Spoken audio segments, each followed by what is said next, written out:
नमस्कार। आप सभी का स्वागत है आपके अपने क्रोनो ज्ञान पे। देखो, हम लेके आए हैं आज 1 से लेके 5 जनवरी तक की महत्वपूर्ण वर्ल्ड से संबंधित खबरें, इंडिया और राजस्थान से संबंधित महत्वपूर्ण न्यूज़ होगी इसमें, और न्यूज़ के साथ साथ कुछ डेटा भी होंगे जो आपके लिए आपके एग्जाम के पर्सपेक्टिव से बहुत ज़्यादा इंपॉर्टेंट है। देखो, हम कोशिश करेंगे कि पर डे के न करके हम 5-5 दिन का करंट अफेयर करने की कोशिश करेंगे। उससे क्या, देखो, पर डे में कभी कभी क्या कुछ न्यूज़ आती भी नहीं है, तो फिर उससे वीडियो की जो कंसिस्टेंसी होती है ना, कंसिस्टेंसी नहीं रहती। तो मैं ये चाहता हूँ कि हम 5-5 दिन का ऐसे वीडियो बनाएं जो हमारा वीडियो कंसिस्टेंट भी रहेगा और आपको पढ़ने के लिए टाइम भी मिल जाएगा और रिवीजन का टाइम भी मिल जाएगा। और फिर लास्ट मंथ में, महीने के अंत में हम क्या करेंगे, इन सबको मिला के एक पूरा प्रॉपर वीडियो तैयार करेंगे जो पूरे 30 डेज का होगा। ठीक है, तो इसी के साथ हम आज अपना पहला टॉपिक स्टार्ट करते हैं। 1 से 5 जनवरी वर्ल्ड विश्व और हिंदी मीडियम, इंग्लिश मीडियम दोनों के लिए। देखो, पहली जो न्यूज़ है हमारे लिए वो बहुत इंपॉर्टेंट न्यूज़ है। वो क्या है उसको देखो, मैं आपको बताता हूँ कि यूएस ने क्या है, मिलिट्री एक्शन लिया है। कहाँ पे? वेनेजुएला में। वेनेजुएला के जो राष्ट्रपति थे निकोलस मादुरो, ये देखो, इनको इन्होंने क्या कर दिया, कैप्चर कर लिया, अरेस्ट कर लिया। अब कोई कैसे किसी दूसरे कंट्री के या किसी दूसरे राष्ट्र अध्यक्ष को कैसे कवर कैप्चर कर सकता है? तो यूएस ने क्या रीजन दिया है, यूएस ने कहा है कि ये एक हमारा एक मोनरो डॉक्ट्रिन है। मुनरो डॉक्ट्रिन यूएस के द्वारा बनाया गया था। ये 1823 ईस्वी में जेम्स मुनरो थे अमेरिका के राष्ट्रपति, उन्होंने ये डॉक्ट्रिन दिया था। इस डॉक्ट्रिन का हिसाब से उन्होंने ये दिया था कि जब वेस्टर्न कंट्रीज, ये जो यूरोपियन कंट्रीज थे ना, ये यूरोपियन कंट्रीज क्या कर रहे थे, देखो, ये यूरोपियन कंट्रीज आए दिन क्या कर रहे थे, यहाँ पे इन्वेड कर रहे थे। किसमें? ये अमेरिका हो गया मान लो, ठीक है, और ये सदर्न अमेरिका हो गया, ये यूरोपियन कंट्रीज हो गए यहाँ पे, ऐसे ये मान के चलो। तो ये आए दिन क्या करते हैं, यहाँ पे इन्वेट करते, इसको क्या बनाते हैं, अपनी कॉलोनी बना लेते हैं। यहाँ से आते, कभी ब्रिटेन आता, कभी स्पेन आ रहा, कभी फ्रांस आ रहा, और लेटिन अमेरिका, ये जो साउथ अमेरिका है, इसको क्या बनाते हैं, अपनी कॉलोनी बना रहे थे। ठीक है, यहाँ पे अपना राज कर रहे थे। तो जब अमेरिका यूएस से क्या कहता है, यूएस से 1823 में कहता है कि अगर इस अमेरिका पे, नॉर्थ अमेरिका या साउथ अमेरिका पे कोई भी न्यू कॉलोनाइजेशन करेगा, नए उपनिवेशीकरण बनाने की कोशिश करेगा, तो अब वो चीज़ अलाउड नहीं है। उसके लिए वो क्या मानेंगे, उसको वो अमेरिका पे अतिक्रमण मानेंगे कि आपने अमेरिका पे हमला किया है। इस बात को वो लेके उन्होंने एक प्रिंसिपल दिया था, मुनरो मुनरो सिद्धांत, मुनरो डॉक्ट्रिन कहते हैं इसको इंग्लिश में। ये सिद्धांत प्रिंसिपल किसने दिया था? 1823 में जेम्स मुनरो थे, अमेरिका के राष्ट्रपति थे। ठीक है, इसके कुछ मुख्य पिलर्स थे, इसके पिलर्स देख लेते हैं। कि एक तो ये कहता है गैर उपनिवेशीकरण, मुनरो सिद्धांत के 3 पिलर्स भी थे। ठीक है, इसके 3 पिलर्स है, 3 स्तंभ। एक तो कहता है नॉन कॉलोनाइजेशन, यानी गैर उपनिवेशीकरण, कि अब अमेरिका किसी के उपनिवेश के लिए नहीं है, neither north America nor south America, ना तो उत्तरी अमेरिका और ना ही दक्षिण अमेरिका अब उपनिवेशीकरण के लिए उपलब्ध है। हाँ, अगर आपके पुराने उपनिवेश है तो अलग बात है, ना तो हम नए उपनिवेश बनाने देंगे, ना आपको यहाँ पे कोई कैप्चर करने देंगे। उसके अलावा वो क्या करता है कि एक हस्तक्षेप न करना। अमेरिका कहता है कि अगर आप कुछ भी करो, अगर आपका पुराना वो है, आपका उपनिवेश है, ठीक है, या फिर जो आपका जो मौजूदा उपनिवेश है, वहां पे हम हस्तक्षेप नहीं करेंगे। ये इसका सेकंड प्रिंसिपल था। और तीसरा क्या था कि यूरोपीय हस्तक्षेप का विरोध, अगर यूरोप किसी प्रकार से भी यहाँ हस्तक्षेप करती है तो उसका क्या किया जाएगा, विरोध किया जाएगा। तो ये मुनरो डॉक्ट्रिन था। ये किसने दिया था? अमेरिका के डॉक्टर जेम्स मुनरो ने, इनके जो राष्ट्रपति थे मुनरो ने। अब इसी मुनरो प्रिंसिपल के आधार पर डोनाल्ड ट्रंप ने कहा है कि, डोनाल्ड ट्रंप कहता है कि भाई, जैसे वेनेजुएला में अभी इफेक्ट बढ़ रहा था किसका, चाइना का और रशिया का। चाइना और रशिया इस पे अपना इफेक्ट बढ़ा रहे थे, चाइना एंड रशिया, इनका प्रभाव बढ़ रहा था। तो वो कह रहा है, देखो, यूरोपियन कंट्रीज, रशिया हो गया, इसके अलावा जो भी कंट्री हो गया, इसका इफेक्ट कहाँ बढ़ रहा है, लेटिन अमेरिका में बढ़ रहा है, वेनेजुएला में बढ़ रहा है, साउथ अमेरिका में बढ़ रहा है। तो इसका मतलब ये क्या है, हमारे मुंडो डॉक्ट्रिन है जो उसको क्या करता है, वॉयलेट करता है। अगर उसको वॉयलेट कर रहा है तो फिर हम उसको क्या करेंगे, कैप्चर करेंगे। इसलिए उसके वेनेजुएला के प्रेसिडेंट निकोलस मुद्रो को कैप्चर कर लेते हैं, और साथ ही उसकी जो पत्नी होती है सीलिया फ्लोरस, उसको भी उन्होंने बंदी बना लिया। ये कब किया था? ये इंसिडेंट हुआ था 3 जनवरी को। और यूएस स्पेशल फोर्सेस की इस ऑपरेशन का क्या नाम था? ऑपरेशन का नाम था ऑपरेशन एब्सोल्यूट रिजॉल्व। ये आपको याद रखना है कि ऑपरेशन एब्सोल्यूट रिजॉल्व किससे संबंधित है। ये था अमेरिकी सेना द्वारा वेनेजुएला के प्रेसिडेंट निकोलस मदुरो को और उसकी वाइफ सीलिया फ्लोरेस को गिरफ्तार कर लिया गया था। यूएस ने क्या इल्जाम लगाया? यूएस ने कहा कि एक तो नार्को टेररिज्म का काम कर रही है, साथ ही साथ इन्होंने एक रिको एक्ट लगाया है। ठीक है, रिको एक्ट वो बताते हैं, जैसे मैंने यहाँ पे लिखा है, मेरे को याद तो नहीं है, racketeer influenced and corrupt organization act है ये। इसका फुल फॉर्म है racketeer influence and corrupt organization act. यानी कि कोई ऐसी ऑर्गेनाइजेशन जो कोई करप्शन का काम कर रही है या फिर ऑर्गेनाइज्ड क्राइम कर रही है, उसके खिलाफ जो एक्ट लगाया गया था, जो अमेरिका ने 1971 में इसको इनेक्ट किया था, उसके भी पे उन्होंने क्या लगा दिया कि ये काम निकोलस मदुरो वो इस एक्ट का भी वियोलेशन कर रहे हैं। यानी कि अमेरिका में क्या कर रहे हैं वो, ये जो नार्कोटिक्स जो सब्सटेंसेस होते हैं ना, ये जो गांजा वांजा अफीम वफीम जितने भी हैं, ये सप्लाई करने का काम कौन कर रहा है? ये। तो ये उन पे इल्जाम लगा के इनको गिरफ्तार कर लिया। अब देखो, इससे दो प्रिंसिपल इफेक्ट होते हैं। एक तो देखो, head of state community. Head of state community क्या है?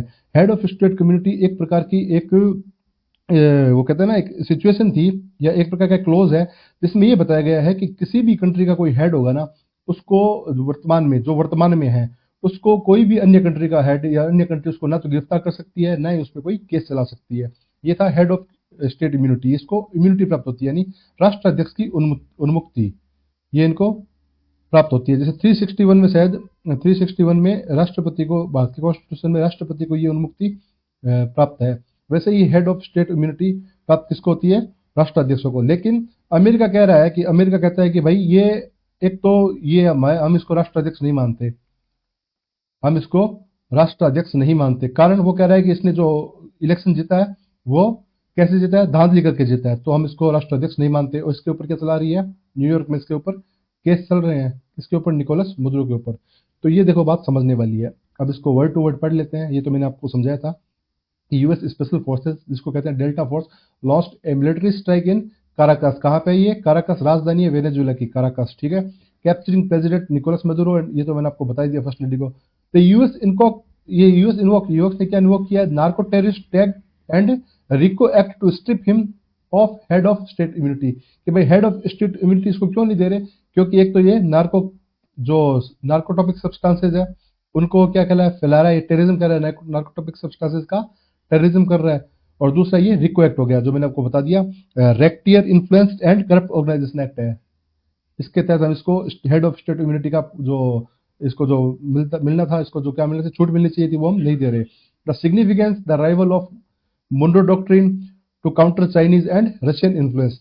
अब देखो ये मुंड्रो डॉक्ट्रिन था ना, ये दिनों दिन क्या है, इसको थोड़ा सा डेवलप होता गया। जैसे जैसे नए प्रेसिडेंट आते गए, ये दिनों दिन क्या होता गया? डेवलप होता गया। जैसे एक आए थे इनके प्रेसिडेंट, आपको बताता हूँ, रूजवेल्ट, थियोडर रूजवेल्ट थे। थियोडर रूजवेल्ट है ना, उन्होंने 1904 में एक इसी प्रिंसिपल को आगे बढ़ाते हुए उन्होंने एक चीज ऐड कर दी कि यदि लैटिन अमेरिका देशों में कोई भी अव्यवस्था होती है, वो कहते हैं 1904 में लेके आए थे रूजवेल्ट। वो कहते हैं कि अगर लैटिन अमेरिकी देशों में कोई प्रकार की अव्यवस्था होती है, उसको उन्होंने किया था chronic wrong doing. Chronic wrong doing अगर होती है, कोई अव्यवस्था होती है, तो अमेरिका अंतर्राष्ट्रीय पुलिस की तरह काम करेगा। यूएसए है जो अंतर्राष्ट्रीय पुलिस की तरह काम करेगा और वहां पे शांति स्थापित करने के लिए वो लायबल है, उसकी जिम्मेदारी है कि वो शांति स्थापित करेगा। ठीक है, क्रॉनिक रॉन्ग डूइंग। ये था 1904 में लगाया गया। कौन सा था? रूजवेल्ट का। ठीक है, कोरोलरी रूजवेल्ट कहते हैं इसको। उसके बाद ये जो डोनाल्ड ट्रंप ने कहा है, डोनाल्ड ट्रंप ने जो एक्शन लिया है अभी 2026 में, इसको विशेषज्ञों ने नाम दिया है, इसको नाम दिया डॉन रो डॉक्ट्रिन। डॉन रो डॉक्ट्रिन, डॉन रो डॉक्ट्राइन, इस चीज को नाम दिया गया है। तो अगर पूछ ले डॉन रो डॉक्ट्रिन क्या है, तो इसी मुनरो डॉक्ट्रिन को आगे विस्तारित किया गया है किसके? डोनाल्ड ट्रंप प्रशासन द्वारा। ठीक है, तो ये थी इसकी इंटरनेशनल पहली न्यूज। तो हिंदी में पढ़ लेते हैं कि 3 जनवरी को अमेरिका सेना ने ऑपरेशन कौन सा था? एब्सोल्यूट रिजोल्व के तहत वेनेजुला के राष्ट्रपति निकोलस मादुरो को पकड़ा है। ये नाम याद रखना, निकोलस मादुरो, ये वेनेजुला का राष्ट्रपति है। अमेरिका ने उन पर नार्को आतंकवाद का आरोप लगाया है। ठीक है, यह कदम अंतर्राष्ट्रीय कानून में राष्ट्राध्यक्ष की उन्मुक्ति पर एक नई बहस छेड़ देता है। अब देखो, इस पे काफी डिबेट हो सकती है कि भाई ये किसको प्राप्त होनी चाहिए, नहीं होनी चाहिए, या अमेरिका में क्या पावर है कि वो इसको यूज कर रहा है। उसके बाद बढ़ते हैं अगली न्यूज की तरफ। अगली न्यूज क्या है कि बुल्गारिया ज्वाइंस यूरोजोन। बुल्गारिया ने यूरोजोन ज्वाइन कर लिया, यानी कि बुल्गारिया बन गया 21st कंट्री, जिसने क्या किया? यूरो को अपनी ऑफिशियल क्या बना लिया? मुद्रा बना लिया, करेंसी बना ली है। ये 21st मेंबर हो गया। अब तक यूरो कितने देशों ने अपना रखा था? 20 ने। और बुल्गारिया कौन सा बन गया? 21वां। तो ये न्यूज़ आपके लिए इस हिसाब से महत्वपूर्ण है, इसको भी आप देख लेना। Bulgaria official adopted the euro as it currency new year's day, 1 जनवरी को अपनाया, बिकमिंग 21st मेंबर। ठीक है, अगर पूछा जाए कि अभी तक कितने देशों ने यूरो को अपनी करेंसी के रूप में इस्तेमाल करते हैं, ये बना लिया है, तो कितने कितने हो गए अब तक टोटल? 21। ठीक है, तो उसके बाद इसको हिंदी में पढ़ लेते हैं कि 1 जनवरी 2026 को बुल्गारिया आधिकारिक तौर पर यूरो अपनाने वाले 21वां देश बन गया। इसमें कोई बड़ी बात है नहीं, तो मैंने बता ही दिया। यह यूरोपीय संघ के आर्थिक एकीकरण की दिशा में एक बड़ा कदम है। ठीक है, यूरोपीय संघ के आर्थिक एकीकरण की दिशा में एक बड़ा कदम है। चलो इसके बाद आगे चलते हैं, और अगली वाली जो न्यूज़ है वो है चीन से संबंधित। चाइना देखो कुछ ना कुछ नया करता ही रहता है। चाइना ने इस बार किया गया कि हाइपरसोनिक मिसाइल का एक टेस्ट किया है। उसका नाम क्या है? YJ-20। YJ-20, इसकी स्पीड है मैक 5। इसकी स्पीड है मैक 5। देखो मैक का मतलब होता है, यानी मैक का मतलब होता है कि speed of object upon speed of sound, upon speed of sound. Sound की स्पीड होती है 343 मीटर पर सेकेंड। इस स्पीड और ऑब्जेक्ट की स्पीड कितनी होगी उस पर डिपेंड करता है मैक नंबर। अब देखो अगर ऑब्जेक्ट की स्पीड मैक यहाँ पे 5 आ रहा है, यानी कि जो मैक यहाँ पे 5 आ रहा है, तो ये इस तरफ जाएगा, तो ये इससे मल्टीप्लाई होगा, यानी कि ऑब्जेक्ट की स्पीड कितनी है? 5 मल्टीप्लाई बाई साउंड की स्पीड से, यानी कि ध्वनि की गति से भी 5 गुना तेज। अब इतनी तेज कोई मिसाइल है तो उसको इंटरसेप्ट करना भी इजी नहीं होगा, इसीलिए ये चर्चा में है। अब देखो उसको पढ़ लेते हैं। मैक आपको मैंने बता दिया कि sound of object upon sound of sorry velocity of object upon velocity of sound. Velocity of sound कितनी होगी? 343 मीटर पर सेकेंड, 343 मीटर प्रति सेकेंड। ये बहुत तेज होती है साउंड की स्पीड। तो देख लो, देख लेते हैं न्यूज क्या है कि China tested fired the YJ-20। ये याद रखना, YJ-20, इसको कहते हैं ईगल स्ट्राइक। ईगल की स्पीड बहुत तेज होती है ना, जब ईगल स्ट्राइक करती है, वैसे ही। From a type of 055 destroyer, ये एक 055 टाइप का डिस्ट्रॉयर है। It travels at the speed greater than Mach 5, मतलब मैक 5 से भी अधिक है इसकी स्पीड। ठीक है, तो इसका मतलब क्या हो गया कि डिफिकल्ट, एक्सट्रीमली डिफिकल्ट टू क्या है? इंटरसेप्ट। इसको पता कर पाना, इसको इंटरसेप्ट कर पाना बहुत ज़्यादा मुश्किल है। तो हिंदी में देख लेते हैं अब, हिंदी माध्यम के विद्यार्थियों के लिए, कि चीन ने YJ-20 हाइपरसोनिक मिसाइल का सफल परीक्षण किया है, जिसकी गति मैक 5 से भी अधिक है। मैक 5 मैंने आपको बता ही दिया, मैक इज इक्वल टू वस्तु की गति, वस्तु की गति बटा साउंड की गति, यानी कि साउंड को क्या कहते हैं? ध्वनि की गति, ध्वनि की गति। इसका मतलब जितना ज्यादा मैक नंबर होगा उतनी ही उस वस्तु की गति क्या होगी? ज्यादा होगी, क्योंकि ध्वनि से उतनी ही गुना ज्यादा होगी। ठीक है, तो चलो आगे वाली न्यूज की तरफ बढ़ते हैं। ये न्यूज हमने देख ली।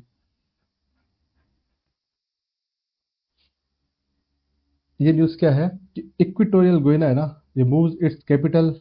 इक्वेटोरियल गुइना ने अपनी ऑफिशियल जो कैपिटल है वो कहाँ से पहले थी? मेलाबो। मेलाबो से कहाँ लेके आ गए? ये लेके आ गए सिउदाद दे ला प्लाज, सिउदाद दे ला प्लाज। ठीक है, और ये कहाँ पे है?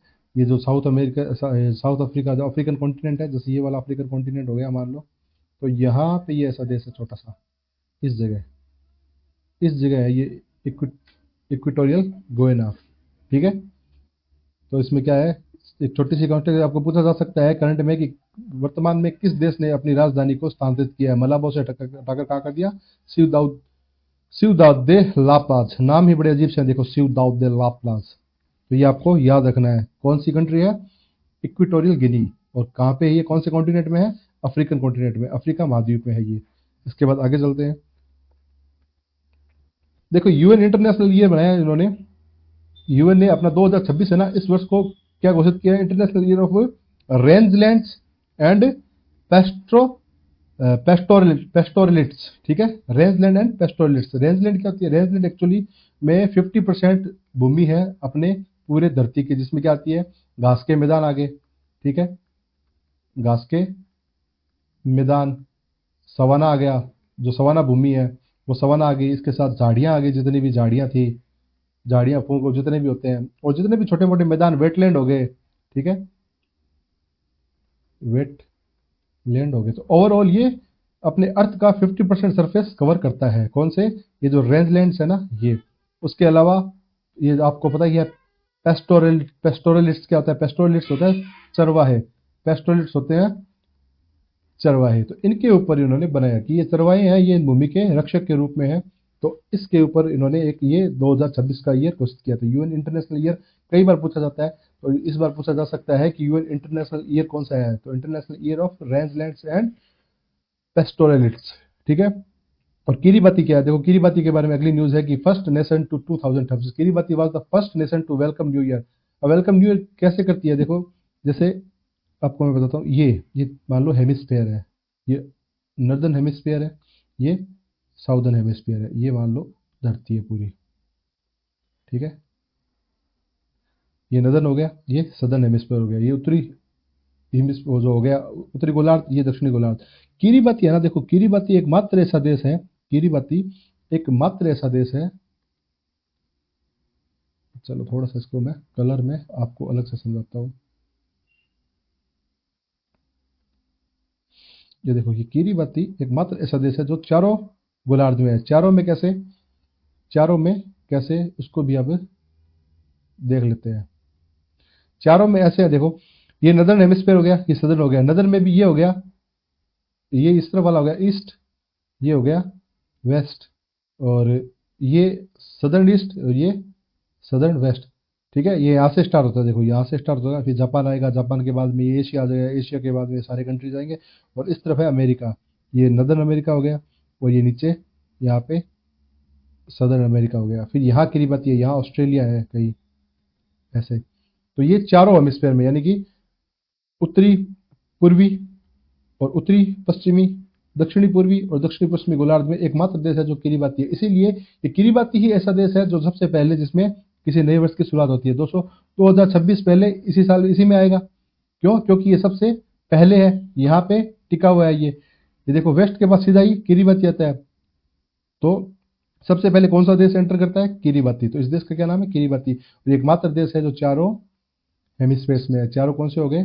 एक तो उत्तरी पूर्वी गोलार्ध और उत्तरी पश्चिमी, और ऐसे ही दक्षिणी पूर्वी, दक्षिणी पूर्वी और दक्षिणी पश्चिमी, ठीक है। तो ये थी यहाँ तक की न्यूज। अब आगे बढ़ते हैं, ये चीज़ आपको यहाँ पे याद रखनी है। अब बढ़ते हैं इंटरनेशनल न्यूज़। हमारी इतनी ही थी 5 दिनों की, जो मुझे महत्वपूर्ण लगी एग्जाम के पर्सपेक्टिव से। अब देखते हैं भारत के लिए। भारत के लिए काफ़ी न्यूज़ महत्वपूर्ण है, यहाँ पे बहुत सी मिलेगी आपको। देखो सबसे पहले तो अब 2027 में नोटिफिकेशन निकाल दिया, किसके लिए? First digital census. अब जो इन्होंने कहा है कि the centre notified phase one house listing होगी अप्रैल से लेकर सितंबर 2026 तक। और ये पीआईबी की अपडेट्स हैं। पीआईबी की अपडेट्स यानी कि ये गवर्नमेंट अप्रूव्ड होती है, गवर्नमेंट की ये है, ये प्रेस रिलीज होती है, और सबसे ज़्यादा इंपॉर्टेंट इसको माना जाता है पीआईबी को। यहाँ से डायरेक्ट क्वेश्चन बनते हैं हर एग्जाम में, ठीक है। This is India first digital census होगी, ये भारत की पहली डिजिटल जनगणना होगी। And will include caste enumeration after nearly a century. 1931 के बाद यहाँ पे जो जातीय जनगणना होगी ना, ये होने जा रही है। पहले सबसे पहले जातीय जनगणना कब हुई थी? 1931 में। और अब कब होगी? 2027 में। भारत की पहली डिजिटल जनगणना कब होगी? 2027 की अधिसूचना जारी हो गई है। और हिंदी में देख लेते हैं, अप्रैल सितंबर 2026 में मकानों की सूची तैयार होगी। पहले मकानों की काउंटिंग होगी, फिर मकानों में देखें कितने व्यक्ति रहते हैं, उस हिसाब से उसको कैलकुलेट कर लिया जाएगा। और ये देखो एक छोटी सी न्यूज है कि 50th प्रगति मीटिंग होगी। प्रगति मीटिंग इंपॉर्टेंट नहीं है, लेकिन प्रगति की फुल फॉर्म इंपॉर्टेंट है। फुल फॉर्म क्या है? फुल फॉर्म ये है कि proactive governance and timely implementation, ठीक है। मतलब देखो मोदी जी जो लेके आते हैं, मोदी जी का बार मुख्य रूप से ये है कि गवर्नेंस हो ना, उसको हमें टॉप पे रखना है। जितना भी अगर गवर्नेंस हमारी स्ट्रांग होगी, टॉप पे होगी, गवर्नेंस अगर फ्री हैंड में होगी, तो बाकी के सारे काम क्या है कि ऑटोमेटिक क्या है कि सही होते चले जाएंगे। तो मोदी जी की देखो आप जो भी स्कीम देखोगे ना, वो कहीं ना कहीं गवर्नेंस से ही रिलेटेड होगी, यानी कि सुशासन, शासन हो वो सुशासन होना चाहिए। यानी कि जो ऑफिशियल काम करते हैं, जो अपने ब्यूरोक्रेट होते हैं, ये अगर ढंग से काम करेंगे ना, तो देश अपने आप तरक्की करने लग जाएगा। तो इसीलिए देखो प्रगति किसके लिए स्टैंड करती है? Proactive governance and timely implementation, ठीक है। Proactive governance and timely implementation. उसके बाद देखो हायरार्की स्ट्रक्चर बनाया उन्होंने क्या है कि integrate the PMO, union secretary and state chief secretaries, इसमें इनको भी इंक्लूड कर लिया गया है, पीएमओ को, यूनियन सेक्रेटरी और स्टेट चीफ सेक्रेटरीज को, ठीक है। और कोई खास नहीं है इसमें, ये इतनी इंपॉर्टेंट जितनी दिखती है उतनी है नहीं। देखो ये भी एक नई खबर है कि जो ministry of statical and programme implementation है, जो सांख्यिकी मंत्रालय है, उस मंत्रालय ने अपना एक नया लोगो लॉन्च किया है और लोगो के साथ एक मैस्कोट लॉन्च किया है। मैस्कोट है इसका, मैस्कोट का क्या नाम है? सांख्यिकी। तो ये देखो इसको पढ़ते हैं कि सांख्यिकी मंत्रालय ने कब किया? 1 जनवरी को अपना नया लोगो मैस्कोट। और मैस्कोट का नाम क्या था? ये देखो, ये जो आपको लेडीज दिख रही है, छोटी सी बच्ची दिख रही है, इसका नाम है सांख्यिकी और ये इनका नया लोगो है, डेटा फॉर डेवलपमेंट। ताकि ये जो देखो स्टेटिकल मिनिस्ट्री होती है, इनके डेटा बहुत ज्यादा उलझे हुए होते हैं, आम आदमी को समझ में नहीं आते। अगर आम आदमियों के लिए समझ के लिए बनाए, आम आदमी को समझ में आ जाए चीजें, इसके लिए इन्होंने सांख्यिकी को बनाया है। सांख्यिकी क्या करेगी? ये एक मैत्रीपूर्ण नागरिक केंद्रित पात्र है जिनका काम लोगों के लिए सांख्यिकी को क्या सरल बनाना, संबंधित और आकर्षक बनाने के लिए बनाया गया है, ठीक है। तो ये जो आप देख रहे हो डायग्राम, ये है सांख्यिकी और ये इनका नया लोगो है, डेटा फॉर डेवलपमेंट। ये थी सांख्यिकी ministry of statical and programme implementation, इसकी खबर। अब आगे बढ़ते हैं, ठीक है। तो ये पूछा जा सकता है कि सांख्यिकी मैस्कोट का संबंध किस मंत्रालय से है? तो वो किससे है? सांख्यिकी मंत्रालय से ही। और इकोनॉमी और एग्रीकल्चर में देख लेते हैं। देखो भारत के लिए सबसे बहुत महत्वपूर्ण खबर है कि भारत ने चीन को पीछे छोड़कर दुनिया का सबसे बड़ा चावल उत्पादक देश बन गया है। अब हम जो राइस प्रोड्यूसिंग कंपनी हाईएस्ट हो गए हम। अब जो राइस प्रोड्यूस करते हैं, पहले चीन था, लेकिन इस वर्ष हम सबसे आगे टॉप पे आ गए। कौन आ गया? इंडिया। इंडिया ने इस वक्त किया है 150.18 मिलियन टन और चीन ने कितना किया? 145.28 मिलियन टन। हालांकि ये आंकड़े इतने इंपॉर्टेंट नहीं है, हो सकता है किसी स्टेटमेंट में आपको देखिए पूछ मिले तो आप पढ़ लेना कि भारत ने इस वर्ष चावल का उत्पादन किया है वो 150.18 मिलियन टन किया है। पॉइंट के बाद 18 नहीं बोलते, पॉइंट के बाद बोलते हैं 150.18 मिलियन टन, जबकि चीन का रहा है 145.28 मिलियन टन। तो यार हम क्या हो गए? चीन को पीछे छोड़कर दुनिया के सबसे बड़े चावल उत्पादक कंट्री बन चुके हैं। ये हमारे लिए एक गर्व की बात भी है और ये खबर एक महत्वपूर्ण भी है। आरबीआई फाइनेंशियल स्टेबिलिटी रिपोर्ट, एक एफएसआर ये करती है। RBI FSR financial stability report release करती है। इस रिपोर्ट के अनुसार क्या है कि हमारा जो एनपीए है, नॉन परफॉर्मिंग एसेट है, वो अब घटकर कितना हो गया? 2.1%। ये अपने लोवेस्ट फॉर्म में है। ये अपने अभी तक कितने लोवेस्ट फॉर्म में चल रहा है एनपीए, ठीक है। मतलब सबसे कम हो गया अभी तक 2.1%। इससे पहले कुछ इससे बहुत ज्यादा रहा होगा। तो आरबीआई के अनुसार बैंकों का एनपीए घटकर 2.1 के ऐतिहासिक निचले स्तर पर पहुंच गया, यानी कि इतने निचले स्तर पर आज से पहले कभी था ही नहीं। तो मतलब बैंकों ने क्या कर दिया? इसका क्या मतलब निकलता है कि बैंकों ने अपने रूल और रेगुलेशन स्ट्रिक्टली फॉलो करने स्टार्ट कर दिए। यानी कि अगर आपको लोन चाहिए तो पहले आपका बैकग्राउंड देखेंगे, आपका क्रेडिट स्कोर देखेंगे, आपने पहले लोन जमा कराया नहीं कराया, ये सब चीजें देखी जाएगी। उसके बाद में आपको लोन मिलता है और लोन दे रहे हैं, उसके बाद रिकवरी भी उसी हिसाब से होगी। अगर आप नहीं करते तो आपकी चीजें कुर्की की जा सकती है, नीलाम की जा सकती है। बहुत कुछ मेजरमेंट आरबीआई या बैंक ले रहे हैं, उसकी वजह से इनका एनपीए क्या है? घट रहा है। हालांकि ठीक है, बड़े बड़े लोग बाहर भागे हुए हैं, उनको पकड़ने की भी जद्दोजहद चल रही है, पर कोई नहीं, वो भी पकड़े जाएंगे। कब तक भागेंगे? अगली खबर है कि बुलेट ट्रेन प्रोजेक्ट में बड़ी उपलब्धि, Mumbai Ahmedabad high speed rail corridor के पालघर में प्रथम माउंटेन टनल का सफलतापूर्वक ब्रेक हुआ। तो इतनी ज्यादा इंपॉर्टेंट खास खबर नहीं है। ये देखो, ये महत्वपूर्ण खबर है कि कार निकोबार में नौसेना बेस बना है। कार निकोबार का अंडमान निकोबार द्वीप है ना, वहां पे एक कार निकोबार में नौसेना का बेस बना है। सीडीएस जो जनरल अनिल चौहान सीडीएस यानी कि तीनों सेनाओं के प्रमुख हो गए, उसको कहते हैं सीडीएस। इन्होंने कार निकोबार द्वीप पर एक नए नौसेना बेस का उद्घाटन किया है जो मलक्का जलडमरूबंदीय, स्टेट ऑफ मलक्का ना, मलक्का जलडमरूबंदीय के निगरानी के लिए रणनीतिक रूप से महत्वपूर्ण है। यहाँ पे इन्होंने एक नया क्या है? नौसेना बेस, नेवल बेस का एक इन्होंने उद्घाटन किया है। तो ये खबर हमारे लिए स्ट्रेटेजिक रूप से भी और गर्व की बात भी है कि हम चाइना के ऊपर यहाँ पे अच्छे से नजर रख सकते हैं। स्टेट ऑफ मलक्का है, इसके थ्रू जो भी गुजरते हैं, वह जो भी जहाज वहाज निकलते हैं, तो उसके ऊपर अच्छे से अब खबर क्या अच्छे से उनके ऊपर निगरानी रखी जा सकती है, सर्विलेंस उस पर उनके ऊपर अच्छे से होगी। तो इसके लिए एक नौसेना बेस भी बना दिया गया है। और अगली खबर क्या है कि स्वच्छ भारत मिशन, गुजरात का जो सूरत शहर है, प्रधानमंत्री आवास योजना के सफल कार्यान्वयन के कारण भारत का पहला झुग्गी मुक्त शहर बना है। तो ये प्रश्न बहुत ज्यादा इंपॉर्टेंट है। ऑल इंडिया एग्जाम पर्सपेक्टिव की तरफ से एसएससी या यूपीएससी के बालक हो या फिर आरपीएससी के हो, तो भी ये इंडिया के संदर्भ में समसामयिकी में क्वेश्चन पूछा जा सकता है कि सूरत पहला ऐसा शहर बना है जो प्रधानमंत्री आवास योजना के तहत क्या हुआ है? पहला झुग्गी मुक्त। यहाँ पे आप बताते हैं कि सूरत में एक भी झुग्गी नहीं है। आप दिल्ली कभी जाओ या कभी मुंबई में देखा होगा आपने, धारावी नाम की झुग्गी, बहुत बड़ी बड़ी झुग्गियाँ होती है। वहाँ पे लोगों को क्या है कि ना तो ढंग से रहने को मिलता है, वहाँ पे बहुत सारी बीमारियाँ ये सब हो सकती है, तो उनको झुग्गियों से हटा के उनको शेल्टर प्रोवाइड कराए जाते हैं गवर्नमेंट की तरफ से। कुछ बिल्डिंग बना के दी जा सकती है, दी जाती भी है उनको, ताकि वो झुग्गी मुक्त शहर बने। तो पहला कौन बन गया? प्रधानमंत्री आवास योजना के तहत कौन सा बनाया? सूरत बनाया, गुजरात का सूरत बनाया, ठीक है। अब देखिए कि यही इसे इंग्लिश में देख लेते हैं, इंग्लिश मीडियम वाले बच्चों के लिए। Major achievement in bullet train not so important, so we have to leave right now this. And naval base in Car Nicobar, ये मैं ऑलरेडी टोल्ड यू कि नेवल बेस में क्या, CDS general Anil Chauhan inaugurated new naval base. Where inaugurated? It is inaugurated at Car Nicobar island, ठीक है। And strategically important for monitoring the strait of Malacca. Strait of Malacca की monitoring के लिए, surveillance के लिए क्या है, बहुत ज़्यादा स्ट्रेटेजिकली भी इंपॉर्टेंट है। क्यों? क्योंकि यहाँ पे चाइना के ऊपर सर्विलेंस की जा सकती है, नज़र रखी जा सकती है।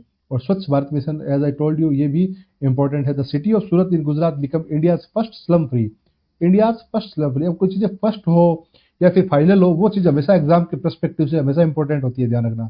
तो फर्स्ट होगी सूरत, कहाँ का है? गुजरात का। और किस योजना के तहत हुआ है? प्रधानमंत्री आवास योजना, ठीक है। चलो आगे बढ़ते हैं, इस चीज़ को आप ध्यान में रखना। नेक्स्ट खबर है विज्ञान तकनीक और पर्यावरण से संबंधित। विज्ञान तकनीक और पर्यावरण से संबंधित क्या है कि कैंसर उपचार में नैनो रोबोट्स, यानी कि अब कहते हैं कि आईआईएससी बेंगलुरु के वैज्ञानिकों ने चुंबकीय नैनो रोबोट्स विकसित किए। चुंबकीय नैनोबॉट्स, ये क्या करते हैं? ये ट्यूमर के अंदर सीधी दवाइयाँ पहुंचाने का सक्षम है। कि मान लो अभी कोई दवाई है आप लेते हो, तो हो सकता है कि वो ऐसी कोशिकाओं को भी नुकसान पहुंचा दे जो आपके लिए हेल्दी हो। तो वो दवाई हेल्दी कोशिकाओं को नुकसान न पहुंचाए, सिर्फ उन्हीं ट्यूमर पे, वो सिर्फ ट्यूमर पे जाके रिएक्ट करे। तो फिर ये नैनो रोबोट जाएंगे और सीधे उनको जहाँ पे ट्यूमर होगा वहां पे पहुंचाएंगे। तो इसके लिए क्या होगा? नैनो रोबोट्स विकसित किए हैं। किसने किए? आईआईएससी बेंगलोर। देखो आईआईएससी बेंगलोर हमेशा से ही इस चीज़ में अव्वल रहा है। ये नई नई चीज़ें बनाने में आईआईएससी बेंगलोर का कोई तोड़ ही नहीं है। आईआईटी मद्रास हो गया, ये आईआईटी आईआईएससी बेंगलोर, ये हमेशा इस चीज़ों में अव्वल रहते हैं। तो ये कारनामा, नैनोबॉट्स वाला कारनामा किसने किया? आईआईएससी बेंगलोर में। और देखो आने वाली जो प्रौद्योगिकी है ना, आने वाली जो टेक्नोलॉजी है, वो नैनो रोबोट्स के ऊपर बहुत कुछ डिपेंड करता है। यानी कि ये जो नैनो टेक्नोलॉजी है ना, इसके ऊपर बहुत कुछ डिपेंड करता है। आप सोच भी नहीं सकते, ऐसी ऐसी चीज़ें कर लेगा ये ऐसे ऐसे कपड़े बना देगा आपको। ज़िंदगी में आप एक बार कपड़े लोगे, फिर आपको वापस कपड़े लेने की जरूरत ही नहीं होगी। वो ना तो कभी मिलने होंगे, ना कभी उनको धोने की जरूरत होगी, कुछ भी नहीं पड़ेगा। ऐसे ऐसे कपड़े बनाने वाले हैं और ऐसी ऐसी चीज़ें बना देंगे, आप सोचते रह जाओगे। तो नैनो टेक्नोलॉजी हमारे लिए बहुत इंपॉर्टेंट है। तो इसी टेक्नोलॉजी में चलते कैंसर उपचार में नैनोबॉट्स, ठीक है। यानी कि मान लो जहाँ पे ट्यूमर हुई तो सीधा उस ट्यूमर पे ही वो हमला करेंगे नैनोबॉट्स, वहाँ पे सीधी दवाई पहुंचाएंगे। ये तो थी पहली खबर। पर्यावरण संरक्षण के लिए क्या है? देखो उत्तर प्रदेश के जो पार्वती अर्गा पक्षी अभ्यारण्य है उसको ESZ क्षेत्र घोषित कर दिया है, यानी कि पारिस्थितिकी संवेदनशील क्षेत्र घोषित कर दिया गया है। तो ये भी पूछा जा सकता है कि हाल ही में उत्तर प्रदेश के किस क्षेत्र को ESZ क्षेत्र घोषित किया, यानी पारिस्थितिकी संवेदनशील क्षेत्र घोषित किया है। कौन सा है? पार्वती अर्गा पक्षी अभ्यारण्य। इस बात को आप ध्यान रखना। और एक नया सिस्टम बना, देखो BPAN सिस्टम। BPAN सिस्टम क्या है? बैटरी पैक आधार नंबर। अब देखो जैसे इलेक्ट्रिक व्हीकल आएंगे बाजार में इलेक्ट्रिक व्हीकल आ गए, तो फिर एक सिस्टम क्या चलेगा कि हर जगह तो चार्जिंग स्टेशन होंगे नहीं, तो वहां पे आपको बैटरी चार्ज करने के लिए सिर्फ बैटरियों के सेटअप लगे होंगे। अब आपको उनमें अपनी बैटरी डाली और दूसरी बैटरी जो चार्ज है वहां से उठा के ले गए, फिर ये डिस्चार्ज हुई तो ये इसमें डाल दी अगले स्टेशन पे और यहाँ से उठा के ले गए और अपनी गाड़ी में फिट कर दी। तो इन बैटरी को कोई ले न जाए, इसको ट्रेस करने के लिए उन्होंने क्या बनाया? बैटरी पैक आधार नंबर। एक BPA नंबर होगा जो हर बैटरी पे होगा, उससे पता लग जाएगा कि ये बैटरी किस वाहन से संबंधित है या फिर ये कहाँ पे अभी इसको रजिस्टर किया गया है। तो एक प्रकार से उसका ट्रेस करने में भी आसानी रहेगी BPAN से। तो ये अच्छी चीज़ है वैसे देखा जाए तो।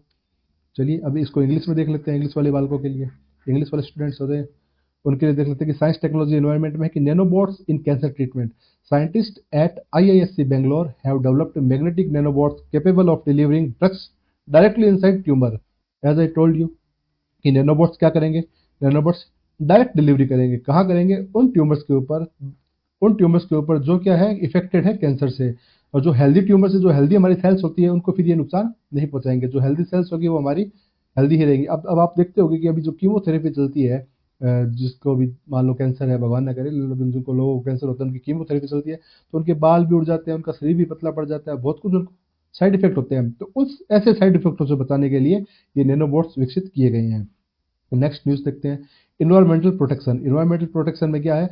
Ecological sensitive zone, new ecological sensitive zone हुआ है उत्तर प्रदेश के पार्वती अर्गा बर्ड सेंचुरी को, ठीक है। ये आपको याद रखने के लिए दिमाग में डाल लो इसको। पार्वती अर्गा बर्ड सेंचुरी क्या है? उत्तर प्रदेश का new ESZ economic sensitive zone. और BPLA सिस्टम वो बता ही दिया मैंने आपको कि बैटरीज के ऊपर एक इनका परमानेंट आधार नंबर होगा ताकि इनको इजीली ट्रेस किया जा सके। इलेक्ट्रिक व्हीकल्स की अब आने वाले दिनों में भरमार बढ़ने वाली है। क्यों? क्योंकि आपको पता ही है कि 15 साल या उससे पुराने जो भी व्हीकल है उनको स्क्रैप किया जाएगा, उनको चलाने की परमिशन नहीं दी जाएगी जो पेट्रोल या डीजल वाले व्हीकल्स हैं। तो आने वाले टाइम में या तो इलेक्ट्रिक व्हीकल्स होंगे या फिर हाइब्रिड होंगे, और फिर कुछ हाइड्रोजन और उनके ऊपर भी शोध चल रहा है, हाइड्रोजन से चलने वाले ऊपर भी, ठीक है। तो वो जब होगा तब देखेंगे, तब तक के लिए आगे बढ़ते हैं। अब देखो पर्सन इन न्यूज़, ये भी इंपॉर्टेंट चीज़ होती है कि पर्सन इन न्यूज़ की किस किस की अपॉइंटमेंट्स हुए हैं। अपॉइंटमेंट्स को भी देख लेते हैं। न्यायिक नियुक्ति हुई है। देखो झारखंड, अगर कोई झारखंड का व्यक्ति किसी झारखंड की परीक्षा की तैयारी कर रहे हो तो ये जरूर देख लेना कि झारखंड उच्च न्यायालय में मुख्य न्यायाधीश किसको नियुक्त किया है? महेश शरद चंद्र सोनक, ठीक है। महेश शरद चंद्र सोनक, इनका नाम MSCS, बड़ा नाम है इनका। महेश शरद चंद्र सोनक को झारखंड उच्च न्यायालय के मुख्य न्यायाधीश के रूप में नियुक्त किया है। देखो मुख्य न्यायाधीश हो गए या फिर वहाँ का सॉलिसिटर हो गया, अटॉर्नी जनरल हो गया, ये इंपॉर्टेंट चीजें होती है। इनको आप एक बार जरूर देखा करो।